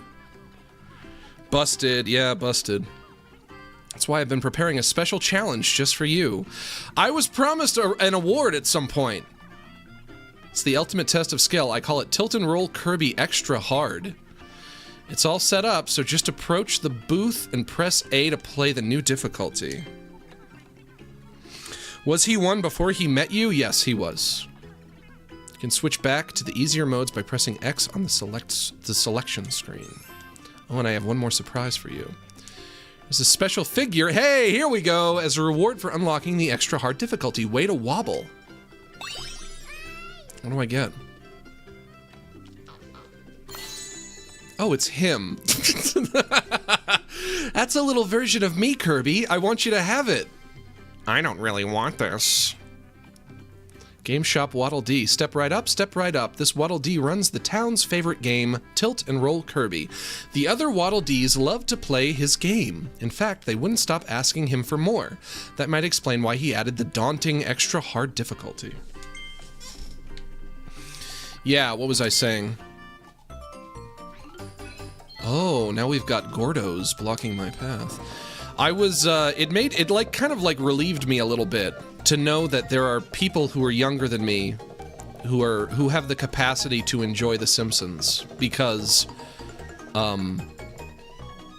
you know, I grew up with it and it's a very special show for me and it's very special to a lot of people, obviously, you know. For many a year it was the most popular cartoon ever. And people don't tend to think about it that way nowadays, but I've always just wondered, like, whoops. If somebody were to try to watch it nowadays, would they understand the appeal? Or is it something that's kind of locked to the time period that it existed in, or what? Especially since the modern episodes of The Simpsons that are not as good, that we all know are not as good. For a lot of people younger than me, those modern episodes would probably have been their entry point, which is unfortunate. Because I would want everybody's entry point to be the best episodes, like it was for me when I was growing up in the 90s. And it's very easy for me to imagine somebody who's younger watching like a modern episode of The Simpsons and just being like, what's the big deal with this show? Why is it that so many people older than me are so obsessed with the show? It's not that good. It's not even as good as other shows that are on TV currently. You know, like, modern episodes of The Simpsons, they're not as good as, like, Rick and Morty or South Park or Smiling Friends or any other cartoons that you can watch. So why is this show such a big deal? I'm done with this. But it does seem like there are people out there, there are people who are younger than me that seem to get it. They seem to understand the appeal that it had. Sorry, guys. Don't drink that soda. It's horrible for you.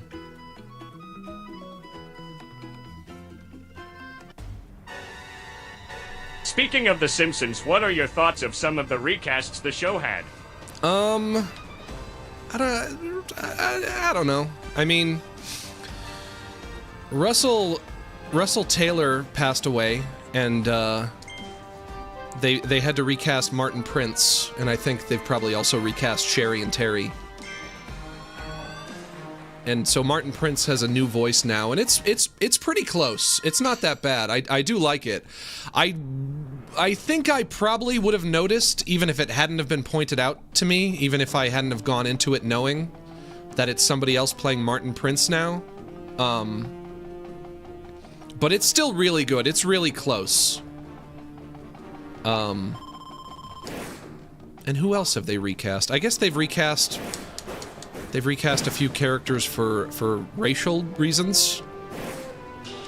To have a few characters be portrayed by actors who are of the race that the character is. And I'm not really a person who sees that as being super necessary, but I do know that it also makes a lot of people happy to do that. So, like, they have Carl being played by a black guy. I think they have Dr. Hibbert being played by a black guy now. But also, it's like, I don't know, like, Carl was never anybody's favorite Simpsons character anyway. He's just like, he's the other half of Lenny. You know who Carl is because you know of Lenny and Carl, specifically. Also, I'm fighting Forgo DDD, which I don't know what that means. I would say, in the very least, the new Martin Prince is good. And I think the new Carl is good as well. Dr. Hibbert, maybe not so much. Maybe they could have gone back to the drawing board on Dr. Hibbert if they really wanted to recast him. Honestly, though, the biggest...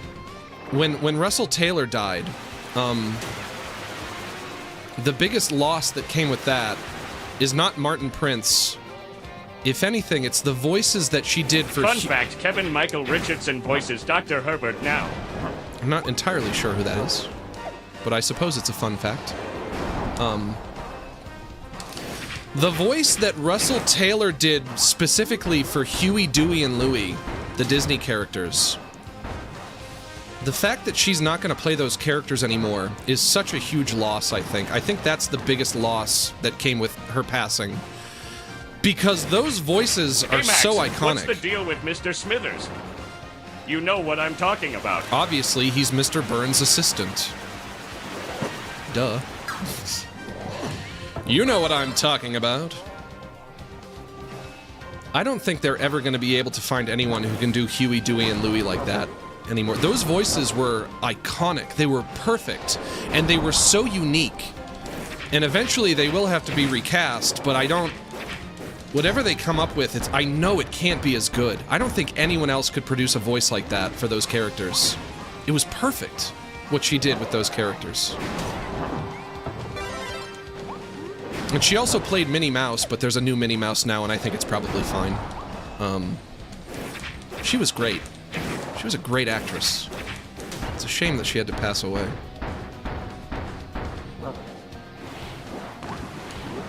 I don't think Huey, Dewey, and Louie are ever gonna have voices like that are quite that perfect ever again. I don't think that's ever gonna happen.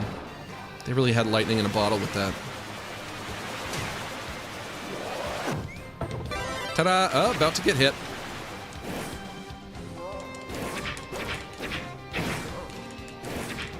You can't be the final boss, can you? Uh-oh, what now? You gonna scream at me with your big nasty breath? Oh, now you're running around like a wild animal. You don't do that! Since when are you a wild animal? You're King DDD, come on. Oh, I can't dodge roll with this item. Interesting. I have no dodge. Oh, that's weird. Okay. Running out of health.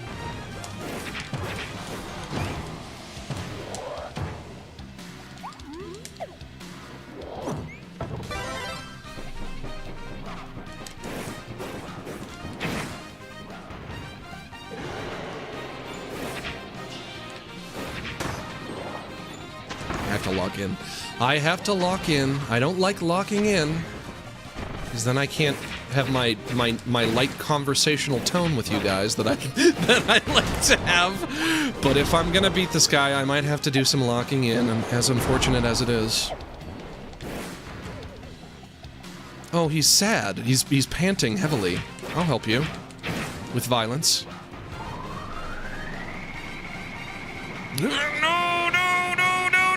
Suck me up! No! King DDD Oh, on there all we go. fours about to make my DDD act up, if you know what I'm saying. I don't know what you're saying, and I don't want to know. I'm about to die. Here it comes.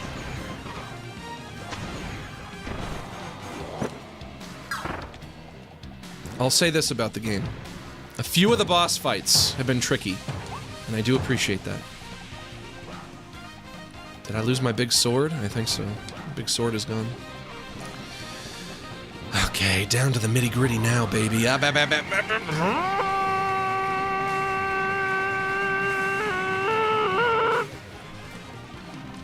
Okay.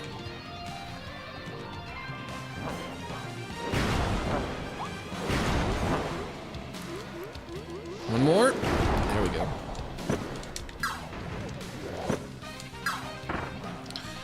Sorry, I'm abandoning my light conversational tone. I know you... Shoot! God. I know you guys crave my light conversational tone. You need to hear all of my funny little jokes about a snake that gets angry when you think about it. What do I want to try? Let's try this one.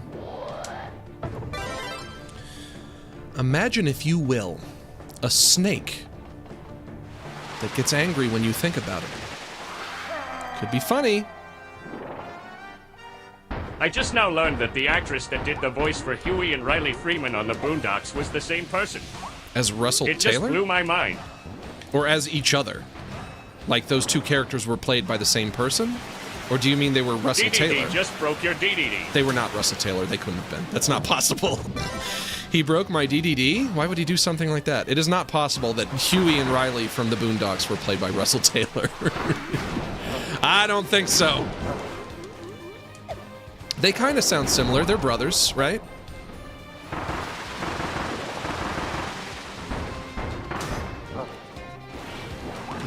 This is not the best weapon to use for this, I don't think.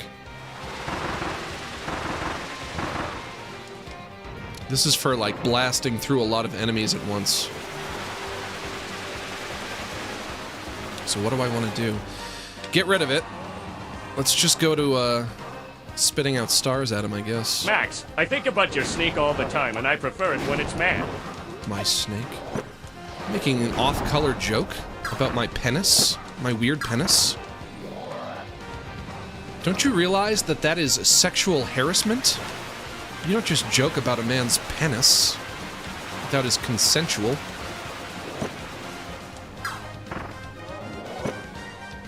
Oh yeah, now we're getting somewhere. The snake that gets angry when you think about it. I'm too easily entertained by dumb jokes. I have to work on that. Supposed to be some kind of a comedian, at least.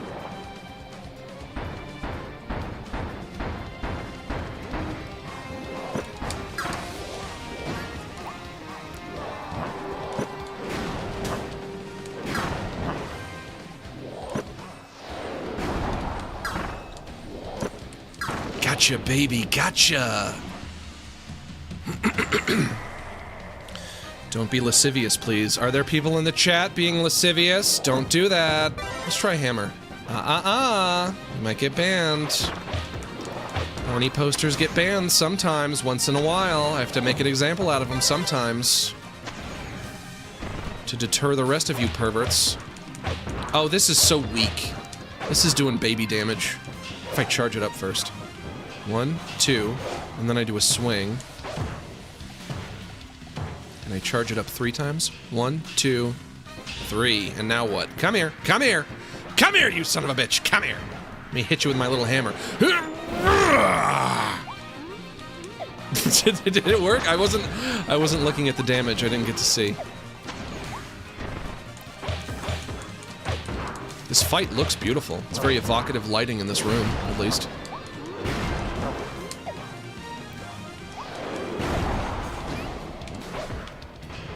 Fuck this. Get rid of this stupid hammer. Hammer no good either.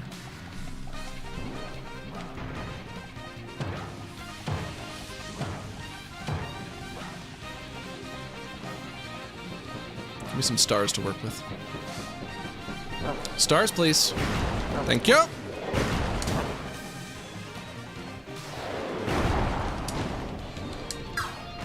Gotcha. One more. Yes.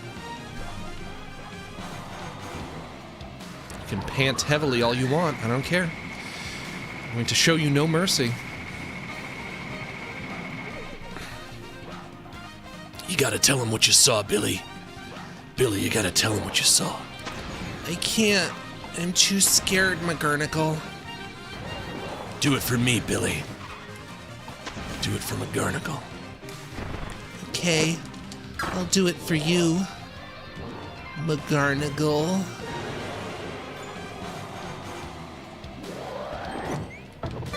Oh, I don't want that. Oof.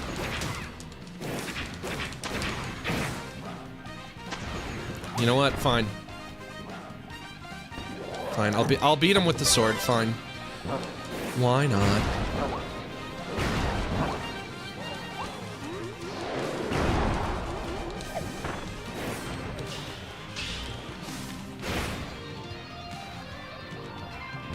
Coming for you. Nope, nope, I'm not coming for you. I'm not coming for you. Nope, nope, nope, nope. Nope, nope, nope, nope. Huh, one more, there we go. F's in the chat, bros, for King DDD. How tragic.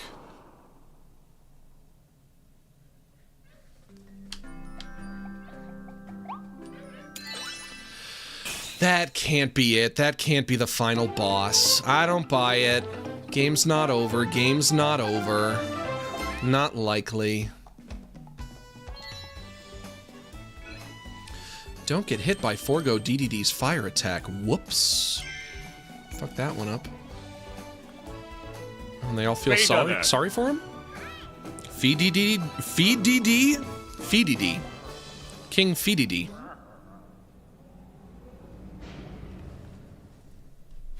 I'm gonna have to stretch in a minute. Why does he look so weird? He doesn't usually look like that, does he?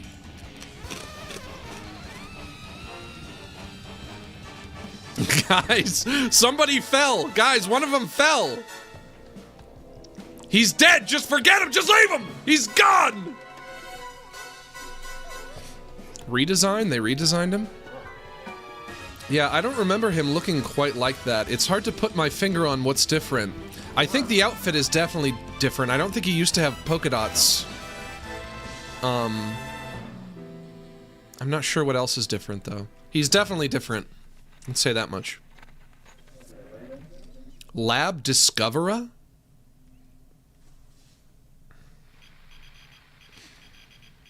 He looks like a club penguin. Automatic language detection activated. Automatic language detection? What's going on? Actual human speech in a Kirby game? Actual words? Lore here. King Dedede was taken control of by the Beast Pack. He is back to his charming self now. Okay. Welcome visitors to the Dream Discoveries Tour. What's of going our on? Science facility, Lab Discovera. Why is there... On this thrilling Why is there tour, voice acting in a you'll be Kirby introduced game? To the ultimate life form, specimen ID. Shadow the Hedgehog? From the No! moment IDF-86 arrived on our planet, it began a campaign of destruction that threatened the native wildlife of our entire world.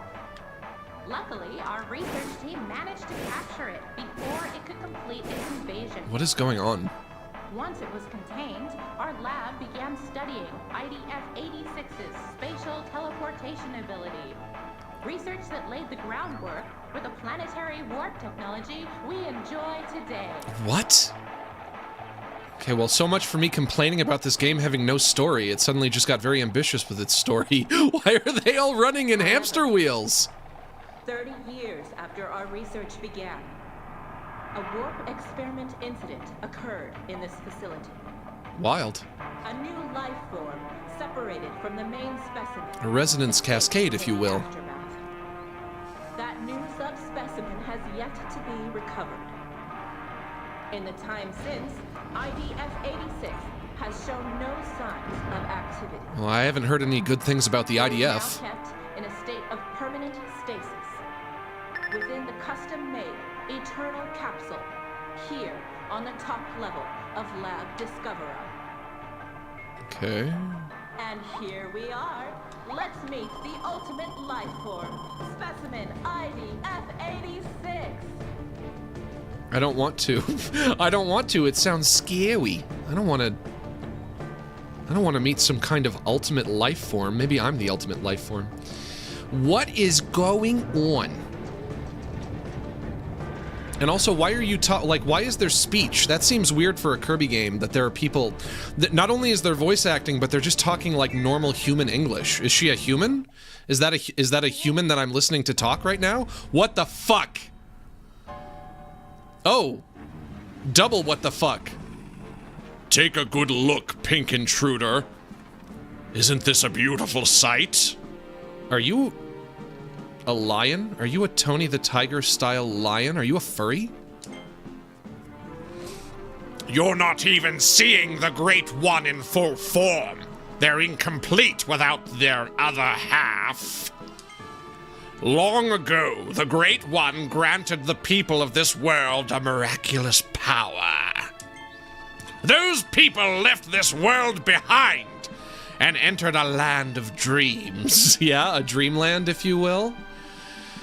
I've heard of Dreamland before. I guess that's where Kirby is from, right? Or that's the name of the first game, anyway. Is that where he lives? First game was called Kirby's Dreamland.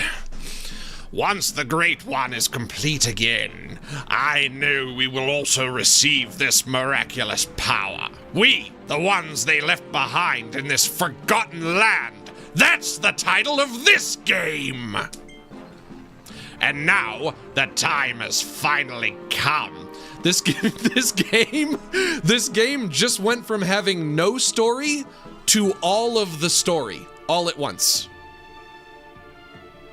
All right. Not gonna complain. Hey, there's my friend.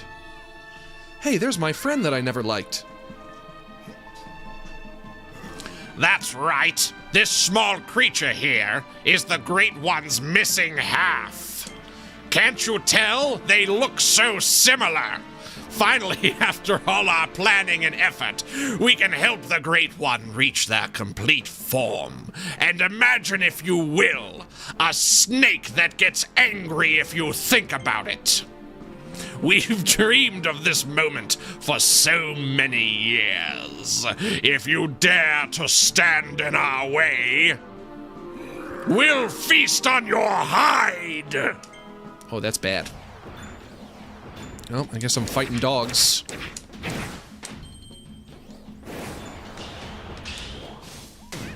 Ow! I'll take that. You're just gonna sit there and watch me fight, huh?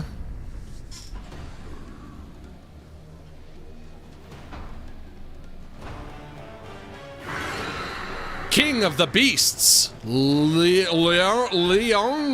Leongar? We're gonna say Leongar. You don't. I ain't afraid of you. Hang on, hang on. You can't dodge with this weapon. Locking in, locking in. No dodging allowed. I just have to be quick on my feet. Or you know what? I'll just fight you with the stars. It's easier anyway.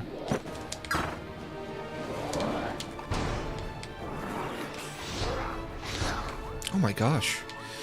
This is so crazy for a Kirby game. They're not usually this, they're not usually like this.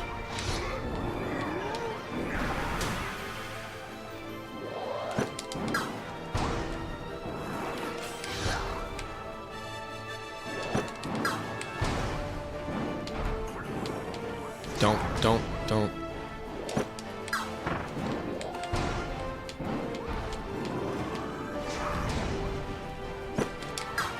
Okay, locking in. Fun fact, the guy who voices All Might in Japan does the noises for Leondar. All Might? I don't know who All Might is. Is that a Japanese anime character? All Might. It's making me think of All-Star, a character from the Snorks. Did you mean the guy, the All-Star from the Snorks? You did not mean All-Star from the Snorks. I know you didn't. Nobody would ever mean All-Star from the Snorks.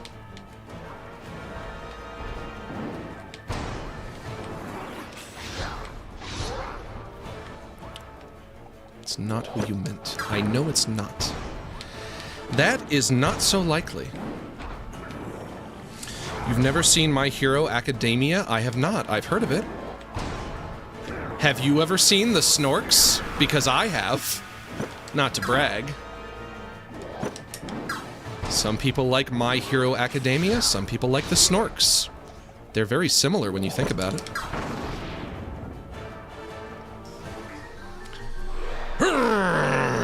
My eyes are purple now. That means I'm serious. Whoa! Geez, stop! No, don't. Alright. Okay, I know your tricks. Come along with the Snorks. Swim along with the Snorks.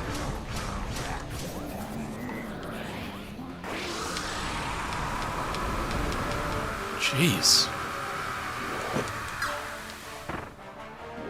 This is gonna take forever.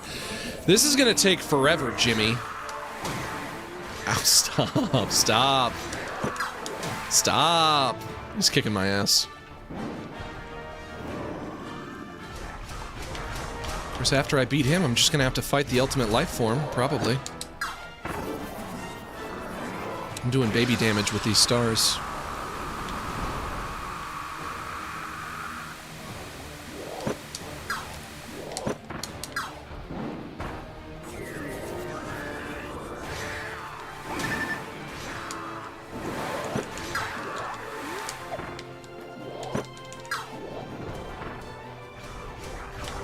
Oh, the music is nice. It's like the music at the end of a Zelda game.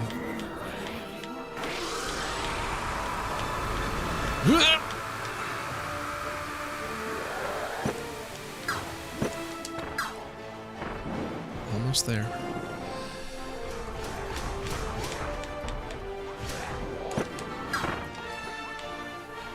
Come on. Come on.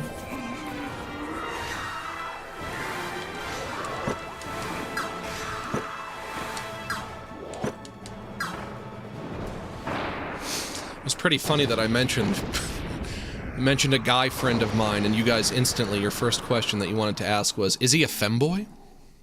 You guys know me so well. Is he a femboy? Caught with my hand in the cookie jar, so to speak.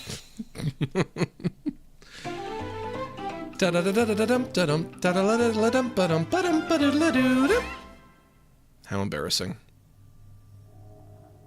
You dare. Plan ruined, important plan, needed labor, opened vortex, found workforce, brought here, and yet error made, irksome, pink contaminant. Careful planning now wasted! No more planning, no more patience. Instead, everything shall be consumed. I don't like the sound of that.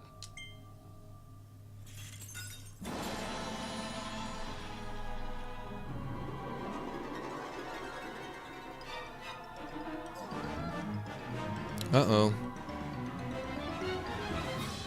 Kirby, get out of there!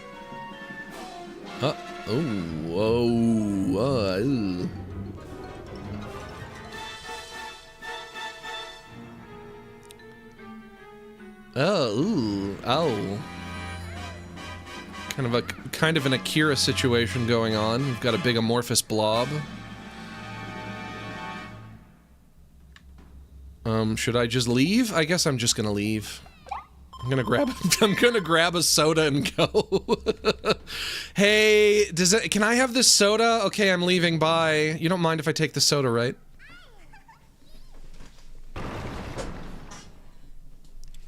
Why so much story right at the end? If they wanted to have a story, like, why not just allude to it earlier on? Like, they could have started the story earlier. They could have set it up. Invasive species, Fecto Forgo? Ooh, I don't like that. I don't like Fecto Forgo. Like, they could have just started this from the beginning. Somehow, you know, just like, I don't know, just like drop some hints about something going on.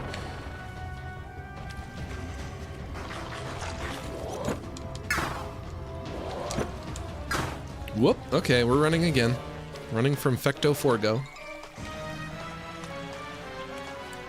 Ooh, you nasty. You a big nasty. Can I? Nope, can't get him, okay.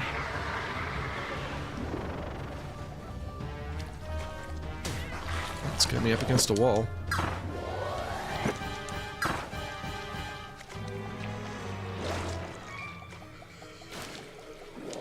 He'll get me up against a wall, but there will be no wall there.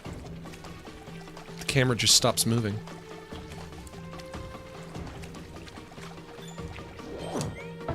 Hey, cutter ability. Do I want to use that? Shoot, it doesn't even reach him. Oh, I know what let's do. I'm gonna throw my cutter and just hold it. There we go. Just hold it. Oh, it's doing baby damage.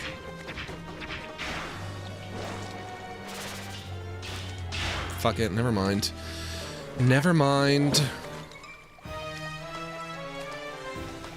The copy abilities are pathetic unless you upgrade them.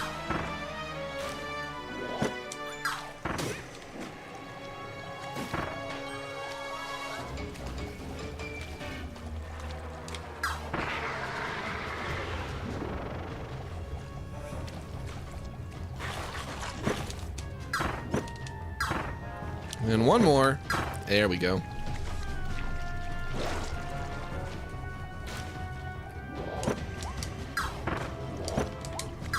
Whoop.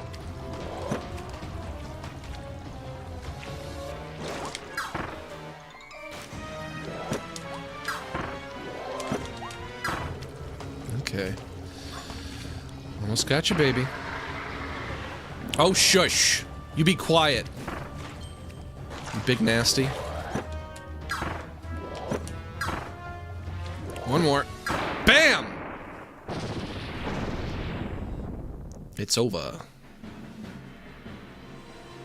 It's over for you, Fecto Forgo, or whatever you said your name was. Fecto Forgo? That probably wasn't it, huh? Oh no. Oh no! He's consumed the other half. He wasn't supposed to be able to do that. It's all over. Fecto Forgo. What was his name? Facto Forgo? Forgo Facto? Forgo was definitely second. Whatever, it doesn't matter. The ultimate life form. Shadow the Hedgehog is the ultimate life form, though. It's always been Shadow. Hi, I'm Izzy. I wanted to let you know that almost every Kirby game does this. They have no story until the very last minute where they go crazy deep. Interesting. I guess I haven't played enough Kirby games to experience that. I played Kirby's Dream Land. I played that when I was a wee little kid. Because the Game Boy, the original Game Boy, the Green Boy as we've dubbed it, it was like one of the first consoles that I had. What copy ability do I want to choose? I don't like any of these. I guess maybe this one. So I played that one when I was a kid. And then I played Kirby Triple Deluxe when I was older. No.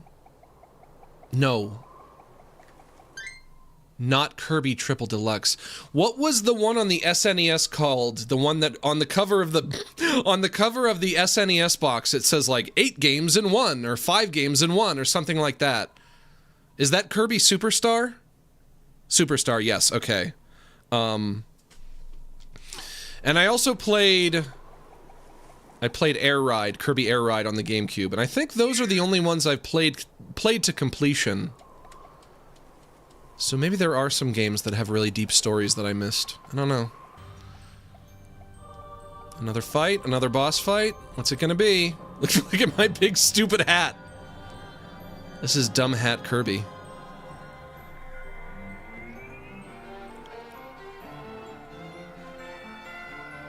Most modern ones are Peak.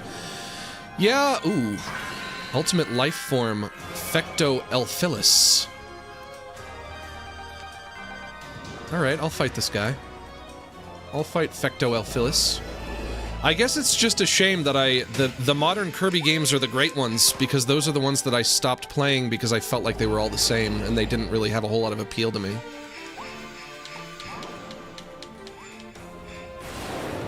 Ow, ow, ow, ow, ow, ow, ow, ow, don't.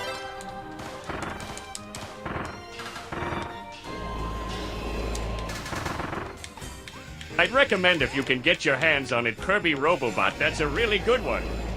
Yeah? That's a 3DS game, right? I remember that. It's the one where you pilot a little mech.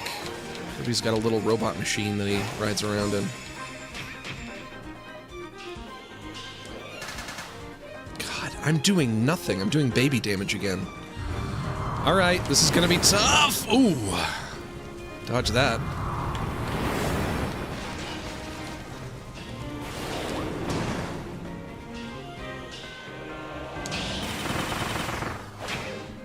Yeah, if that's as much damage I do when I'm fully charged, then fuck that. I'm not using that. I'll just hit him with the stars again. What is the point? What is the point of using the copy abilities to fight bosses when just spitting the stars at him is always the best option? There's never anything better than just that. It seems like such a missed opportunity. Max, you gotta try Kirby Crystal Shards for N64 Oh, one day. I've played that one as well. I have played that, yes. I played that one when I was a kid. That one's really good too.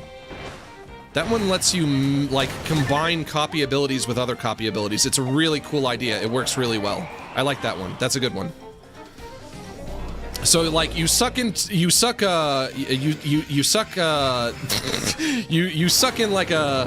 like a needle enemy and you suck in an ice enemy at the same time, and it gives you like a needle ice power. It's really cool. There's a lot of different combinations. I like that.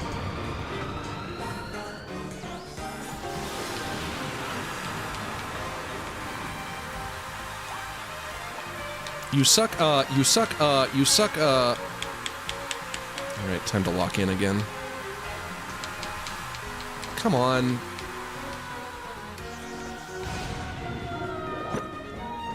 Alright, now come down here. Thank you.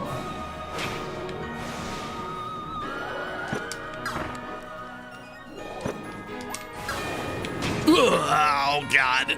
I ate that.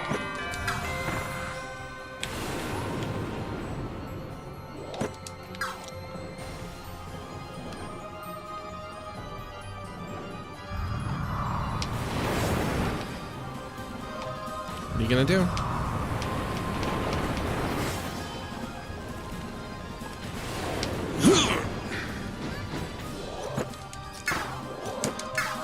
Oh, shoot. I am so close to death. I am so close to being dead.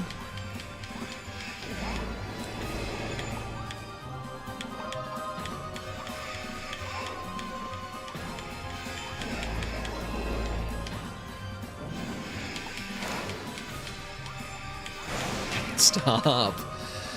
Give me a chance. Give me a chance to hit you, baby.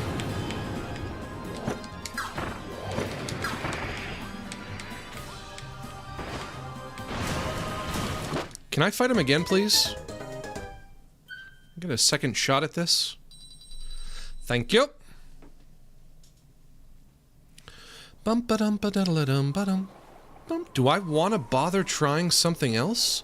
None of these are powered up, though. Or actually, wait, the fire one is leveled up, yeah? Yes. Mac's so sorry for that horrible death. How the kids say it nowadays, this is not skibbity riz. Excuse me, what the skibbity riz? What the Ohio Sigma?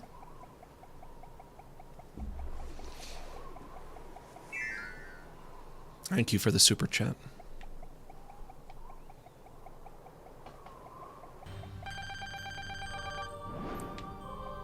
Alright, let's try this again. Second time's the charm.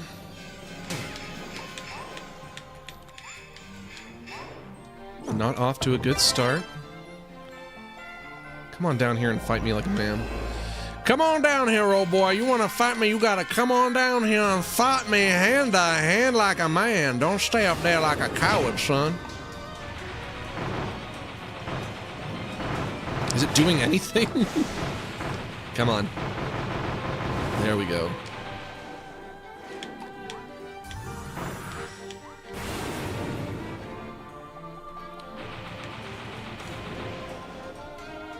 These don't have a very wide range, though. They don't go very far before they just evaporate.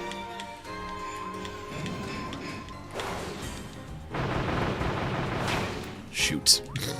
Fuck it.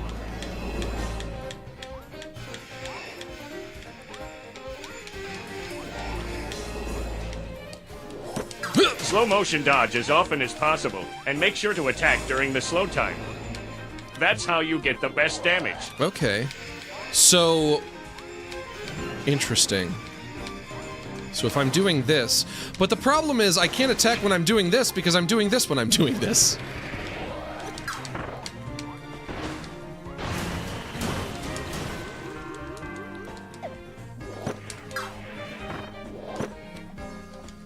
Sometimes I got a mouthful of a star, and then he flies away.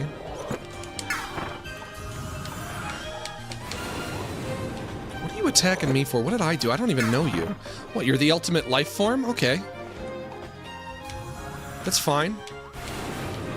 You can be the ultimate life form. I'm not gonna pose any threat to you. There are a lot of things that you could use to describe me, but the ultimate life form is not one of them. I'm a very imperfect life form over here.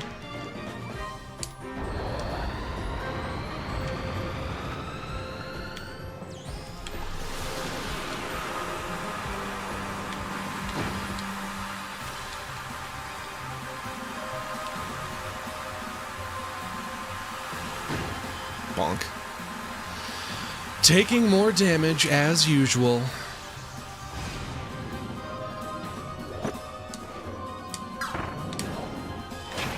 Ow. Ow.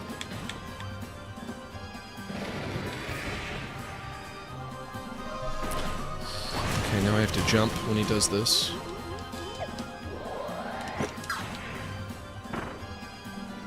Okay, I have him, I got him about halfway there. But I am much further than being halfway dead. Which means I have to make more of an effort to avoid getting hit.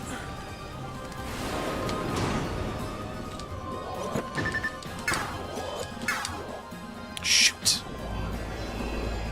Come on, baby. Come on, baby. Here comes the Fecto Elfilis. Hello, Fecto. Welcome. There he is. He is the ultimate life form. The Phyllis.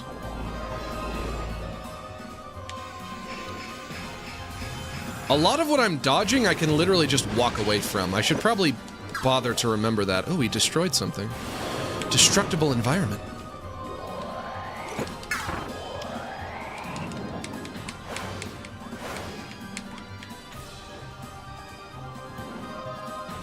This is gonna take forever, Jimmy.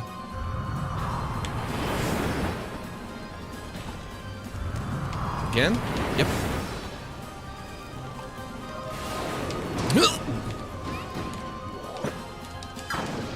Ooh, okay.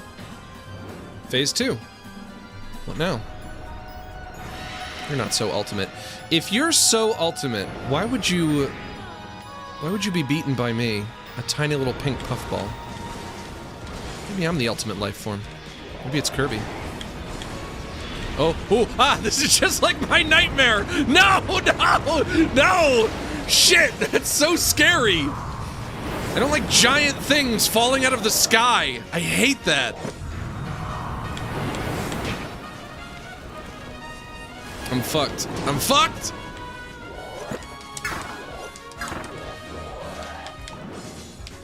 Come on.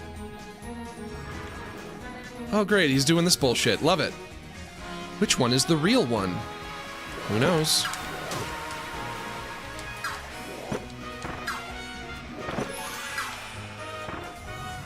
Oh, did he just restore his health? No. Oh, no. Come on, don't do that bullshit. Don't.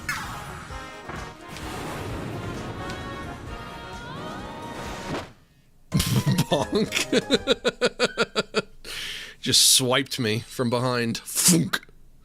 The last section looked tough. Would you like to change the difficulty to spring breeze mode? Do I look like a fucking sissy to you? What do you think? Of course not. Don't be absurd. I would never. I am going to try a new copy ability, though. I'm going to try the tornado.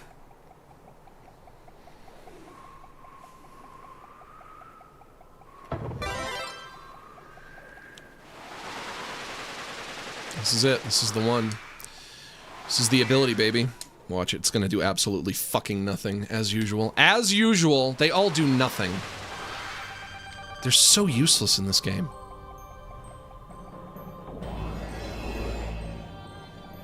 These ones I don't need to dodge, yeah? I don't. Beautiful. Okay. Save the dodge for emergencies.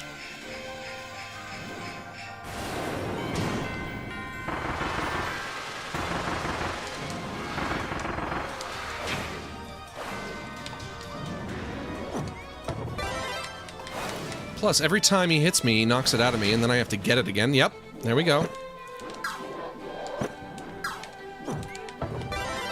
So then I have to also, in addition to it just doing, like, absolute baby damage, I also have to keep track of it. Here's a tip for the healing attack. Look for which one casts a shadow that's the real one. Okay. I'll try to remember that. Finally, some useful advice.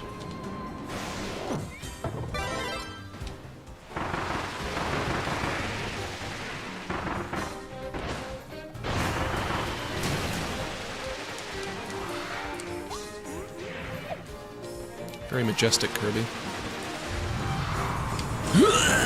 Come on down here. Don't do that stupid Ridley bullshit where you're flying all around and I can't reach you. Come on. Get on down here, boy. There we go.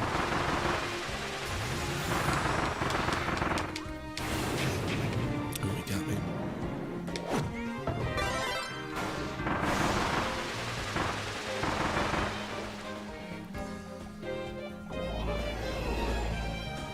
This one mostly easy. Oh, okay, never mind.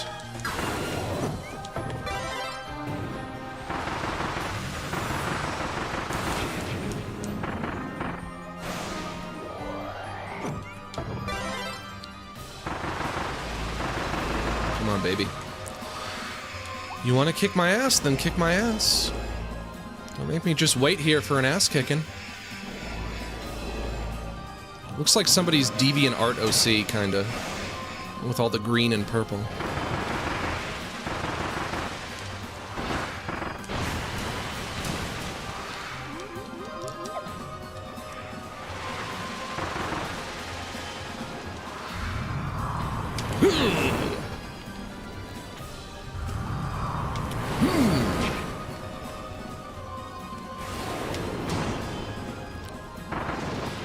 Gotcha. This is it. This is the run. It has to be this time. It has to be this time. Of course it's gonna be this time. Let's not jinx it. See this right here. This is not dissimilar from my reoccurring nightmare. Just things slowly falling out of the sky. Giant boulders and rocks, and they're like flaming. They're like on fire. It's very spooky.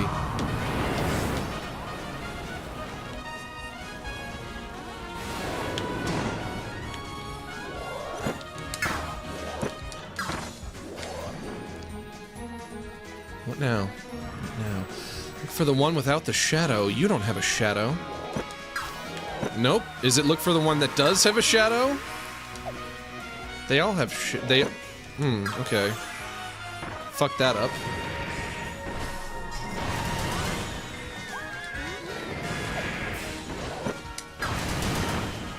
Oof, oof, oof, oof. Oh, he got so much health back. Uh-oh. Uh-oh, uh-oh.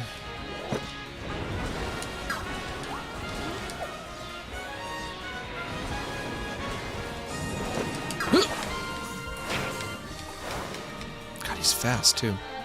Stop. Stop it!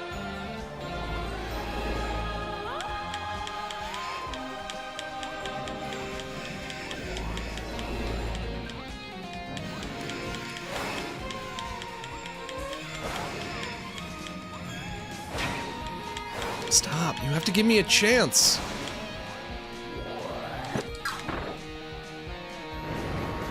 You got more hurling boulders at me. More of my worst nightmare come to life. God, there's always the big one.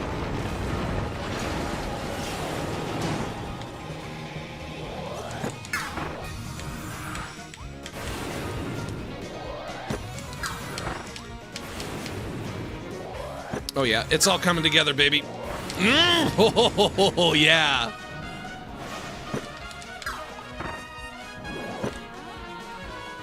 Okay, this thing again. Look for the one with the shadow. It's you. You have shadow. Yes! It's down to the nitty-gritty now, baby. Go back to town and get upgraded? I don't need no fucking poopy upgrades. I'm a real man. I fight with my wits. I fight with my cunning. My quick reflexes. You can probably do this with no upgrades at all. I'm just doing this by spitting stars at him. It's the best tactic.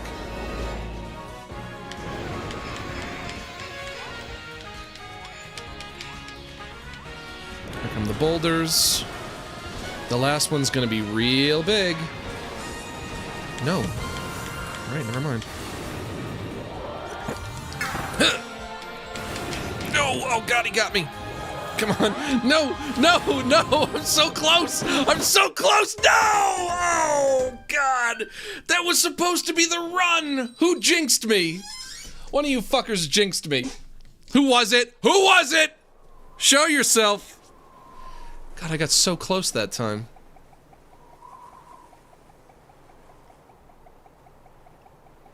Meta Knight Sword? I don't know. Yeah, that would be fun. It would be fun to try that. I don't know if I can leave, though. If I leave, I might have to fight all of the bosses again. I had to Do you fight... know Kirby has a manga series now? Yeah? The first comic featured him getting drunk off alcohol and wreaking havoc. It's awesome.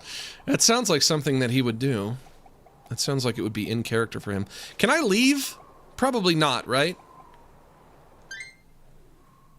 If I leave, do I have to fight the lion again and also, like, the first form of the guy The big nasty blob. Do I have to fight that guy again?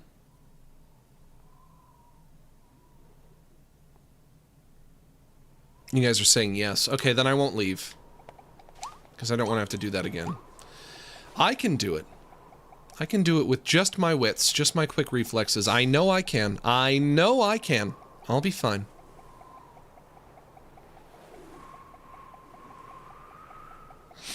Why would I want to leave? Because I wanted to, maybe try fighting him with the Meta Knight sword.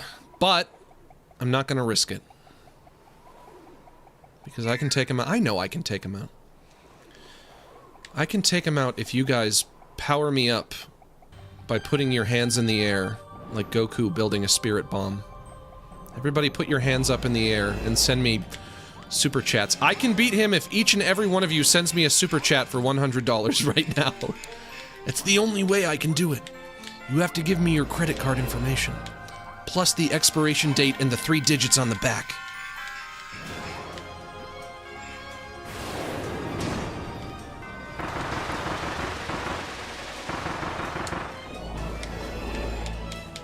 This time for realsies.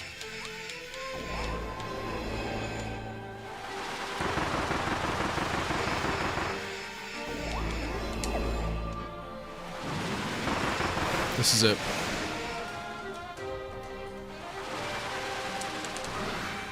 This must be the run. This has to be it.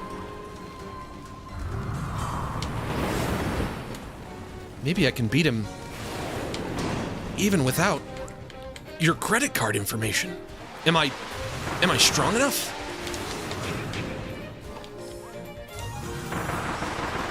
It's fucking over, dude.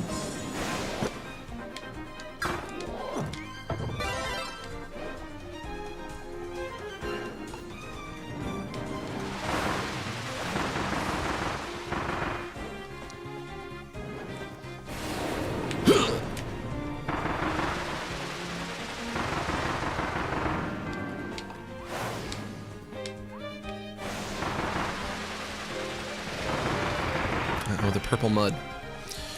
The iconic Nintendo purple mud.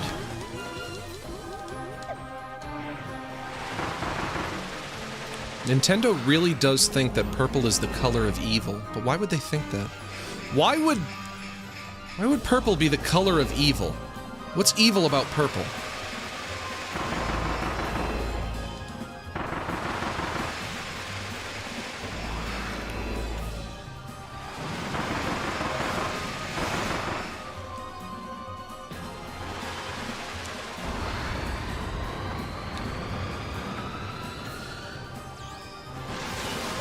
Laser. Oh no! Oh no! Oh no! My tornado! I need my tornado.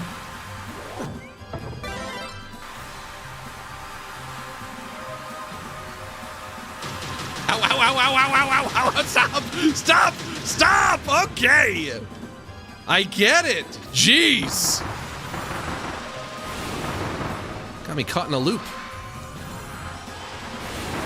It's cute the way when I use the tornado, all the little stars kind of like swirl around me. There we go. Purple is the color of royalty and monarchy. That's right. I think I knew that. And royalty is evil in Nintendo's mindset? Purple is evil because monarchs are purple and monarchs are evil? It really is just that simple.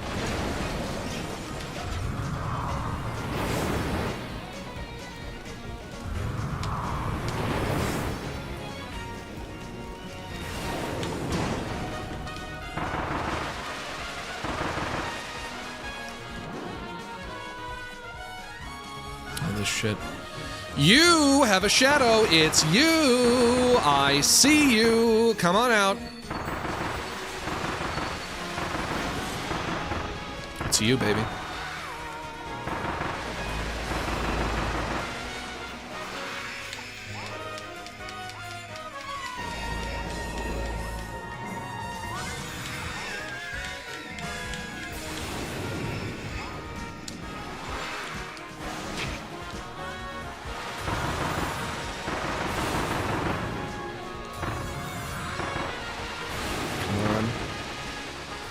I'm so close.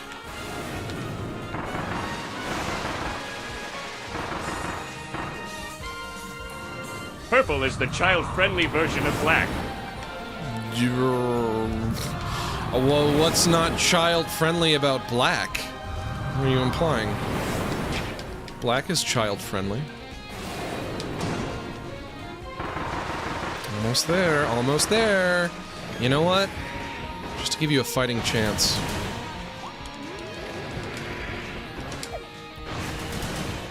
Getting rid of the tornado. Just you, me, and my little stars. Little stars that I spit out at you. Oh, I'm so close. Here we go.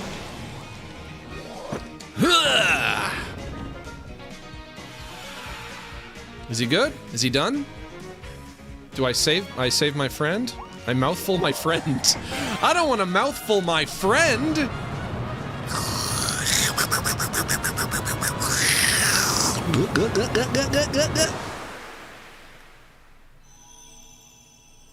Sometimes you gotta mouthful your friend. I've always said that. Iconically. I've been saying that for years and nobody's been listening. You gotta mouthful your friend. If you're not willing to mouthful your friend, are they really your friend? Oh, he's drippy. Oh, I'm all wet and sticky. Off I go to lick my wounds. Oh, there can't possibly be another form. I don't buy it.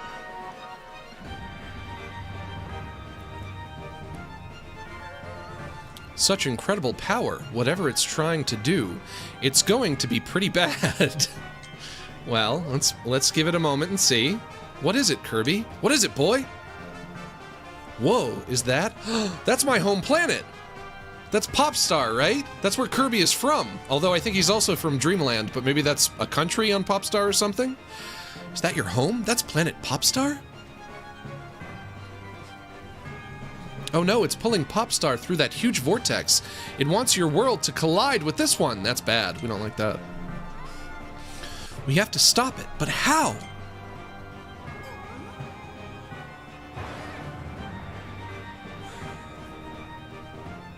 By mouthfulling that truck, perhaps?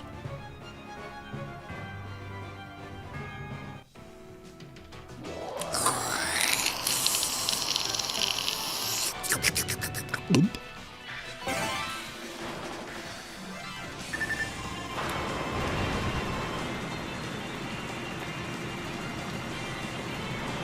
Oh, that's pretty cool that you can see it coming down in the distance there. You can see the giant planet above us. I like that. It's pretty cool. I like it. Kirby game is cool.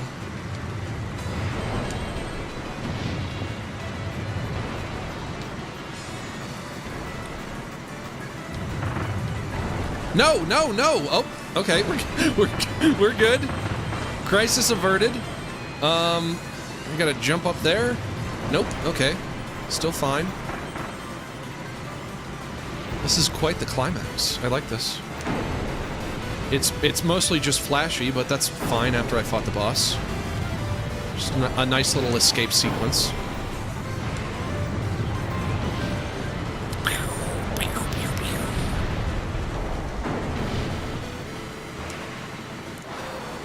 Can I suck up all of Popstar? Is that where this is leading? I gotta suck the whole planet up? I can't do that. Kirby, you can't eat Popstar.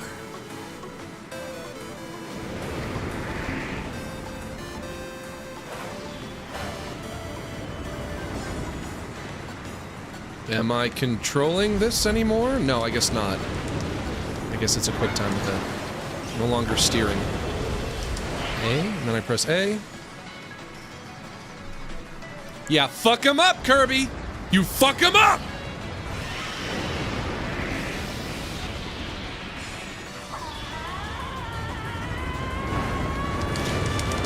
Tapping B! The power of tapping B! Oh, it didn't work? Come on, let's give it another go. Come on.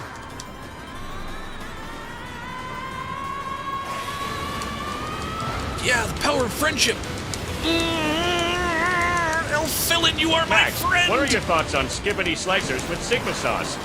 It's good? I don't even know what that means. Oh, I really killed him. I really killed him. Oh, I destroyed all of his atoms. I obliterated him. It was like when Gohan beat Perfect Cell. He blew away all of his little particles. Just turned him into dust. I can't believe it. Kirby, you're a murderer. You killed a guy. Kirby, you're going to jail now.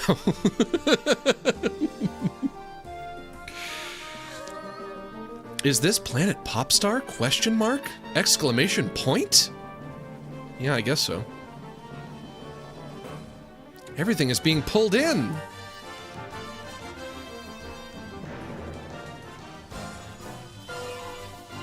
Elfilin, no, don't do it. I need to close the connection between worlds. Sure. Even if it takes all of my power, I think he said.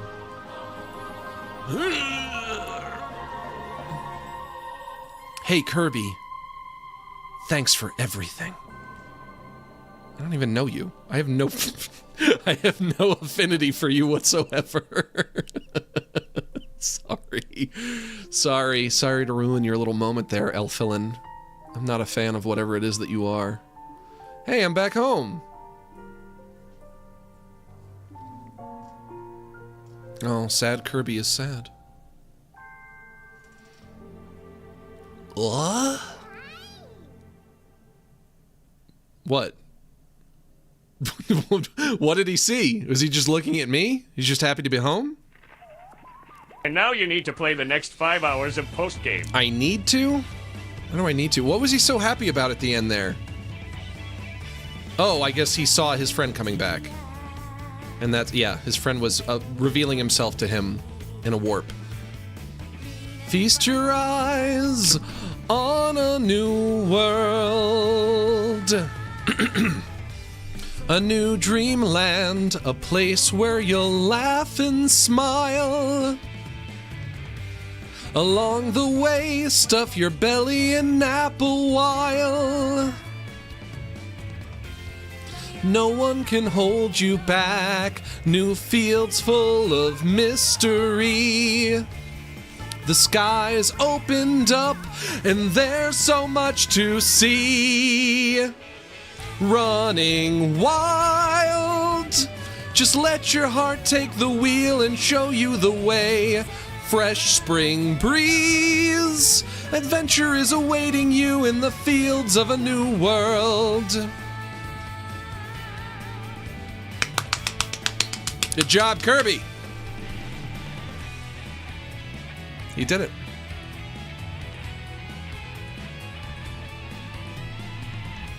We get more lyrics? Give me some more lyrics. Come on, give me some more lyrics. Strange emotion, what do you feel? The roaring ocean of a new world. Don't be afraid, face your fears, you'll hunger for more. The tension builds, plunge ahead on this thrilling tour.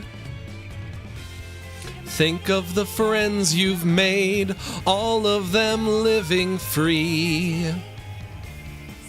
Their cares have been washed away by a wild sea.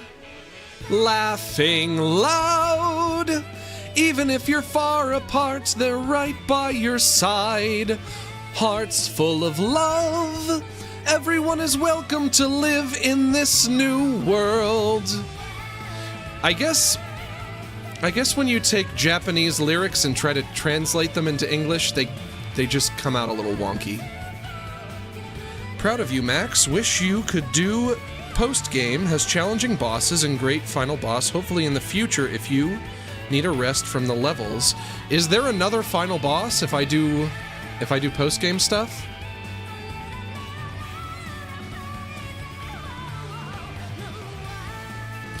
Or maybe I should just ask, is the additional content worth it? Is it worth my time? Are there interesting things to see and do? if I play more. If I do post-game stuff. Good job, Hal Laboratory. Don't understand how a dog lay eggs, but sometime a dog lay eggs.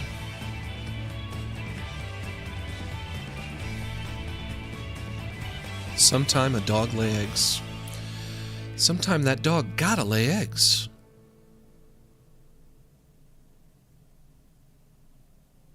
Uh-oh. The Lion Man. To be continued? In the next game? Or in the post-game? Kirby in the Forgotten Land. Good job. Good job to everyone. Guys, we did it. We got there. I never noticed the logo was a dog with eggs? My dude, my brother in Christ. Their logo has been a dog with eggs since I was fucking 5 years old. It's always been a dog with eggs. When has it never not been a dog with eggs? Remember to show us the McGornagel clip. The McGornagel? What does that mean? Hey Max, can you McGarnagle? please do a Oogie Boogie voice when you end off today? If not, thanks for lending me your ears. Have a good one. You know what? You know what? Asked and answered, my friend. If that's what you want Oogie Boogie, singing the goodbye song, you got it. We did have a lot of fun today, and we finished up Kirby, and that was nice. But all good streams must come to an end. And you know what that means. It means it's time to wind things down, Bone Man. Well, well, well, what have we here? The end of the stream, huh? Ooh, I'm really scared. We had a few good laughs, my friends, made a few memories. And although now the fun must end, I hope you see what you mean to me. You're all my neighbors and allies, and know it's time to part. As we traverse through lows and highs, I'll keep you all inside my heart. Sorry that it's time to go, but we can still share one more song. It's because I love you so that it hurts to say so long. Red and yellow, black and white, you're all precious in my sight. But it's time for us to say so long, Bone Man. Ba-da-dum-bum-bum.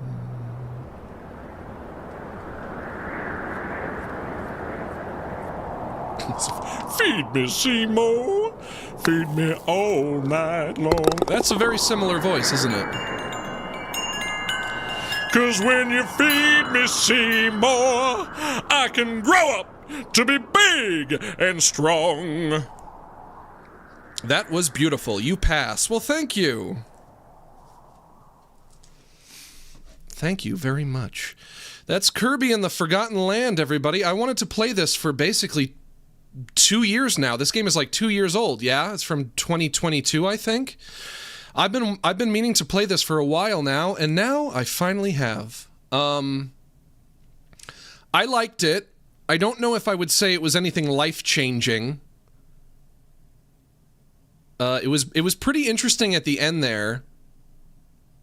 Well, you know what? Maybe I shouldn't complain. Maybe I should just say, you know what? I liked it, and that's what's important. I don't have to love every game ever. Sometimes liking a game is good enough, and I did like it. It's very polished. Kirby is cute. King DDD is cute. Meta Knight is cute. The Waddle Dees are all adorable. It's a fun little time. It's a nice little excursion when Kirby is about doing his little thing, sucking up all those enemies, taking their powers. But I gotta get out of here. I have to make dinner. I have to make some overnight oats for the week. I have to prepare my breakfast for the week. Pretty good for first 3D Kirby. Yeah, I would say so. It did seem like more than just the average Kirby game. It was bigger and better and more fantastical. Very flashier, I guess. It was a flashier Kirby game than we usually get. And that was what was cool about it, I think. Do it for McGarnacle. That's right, McGarnacle. I'd like to take a moment to encourage you all to consider joining my Patreon, which now has over 10 years of updates.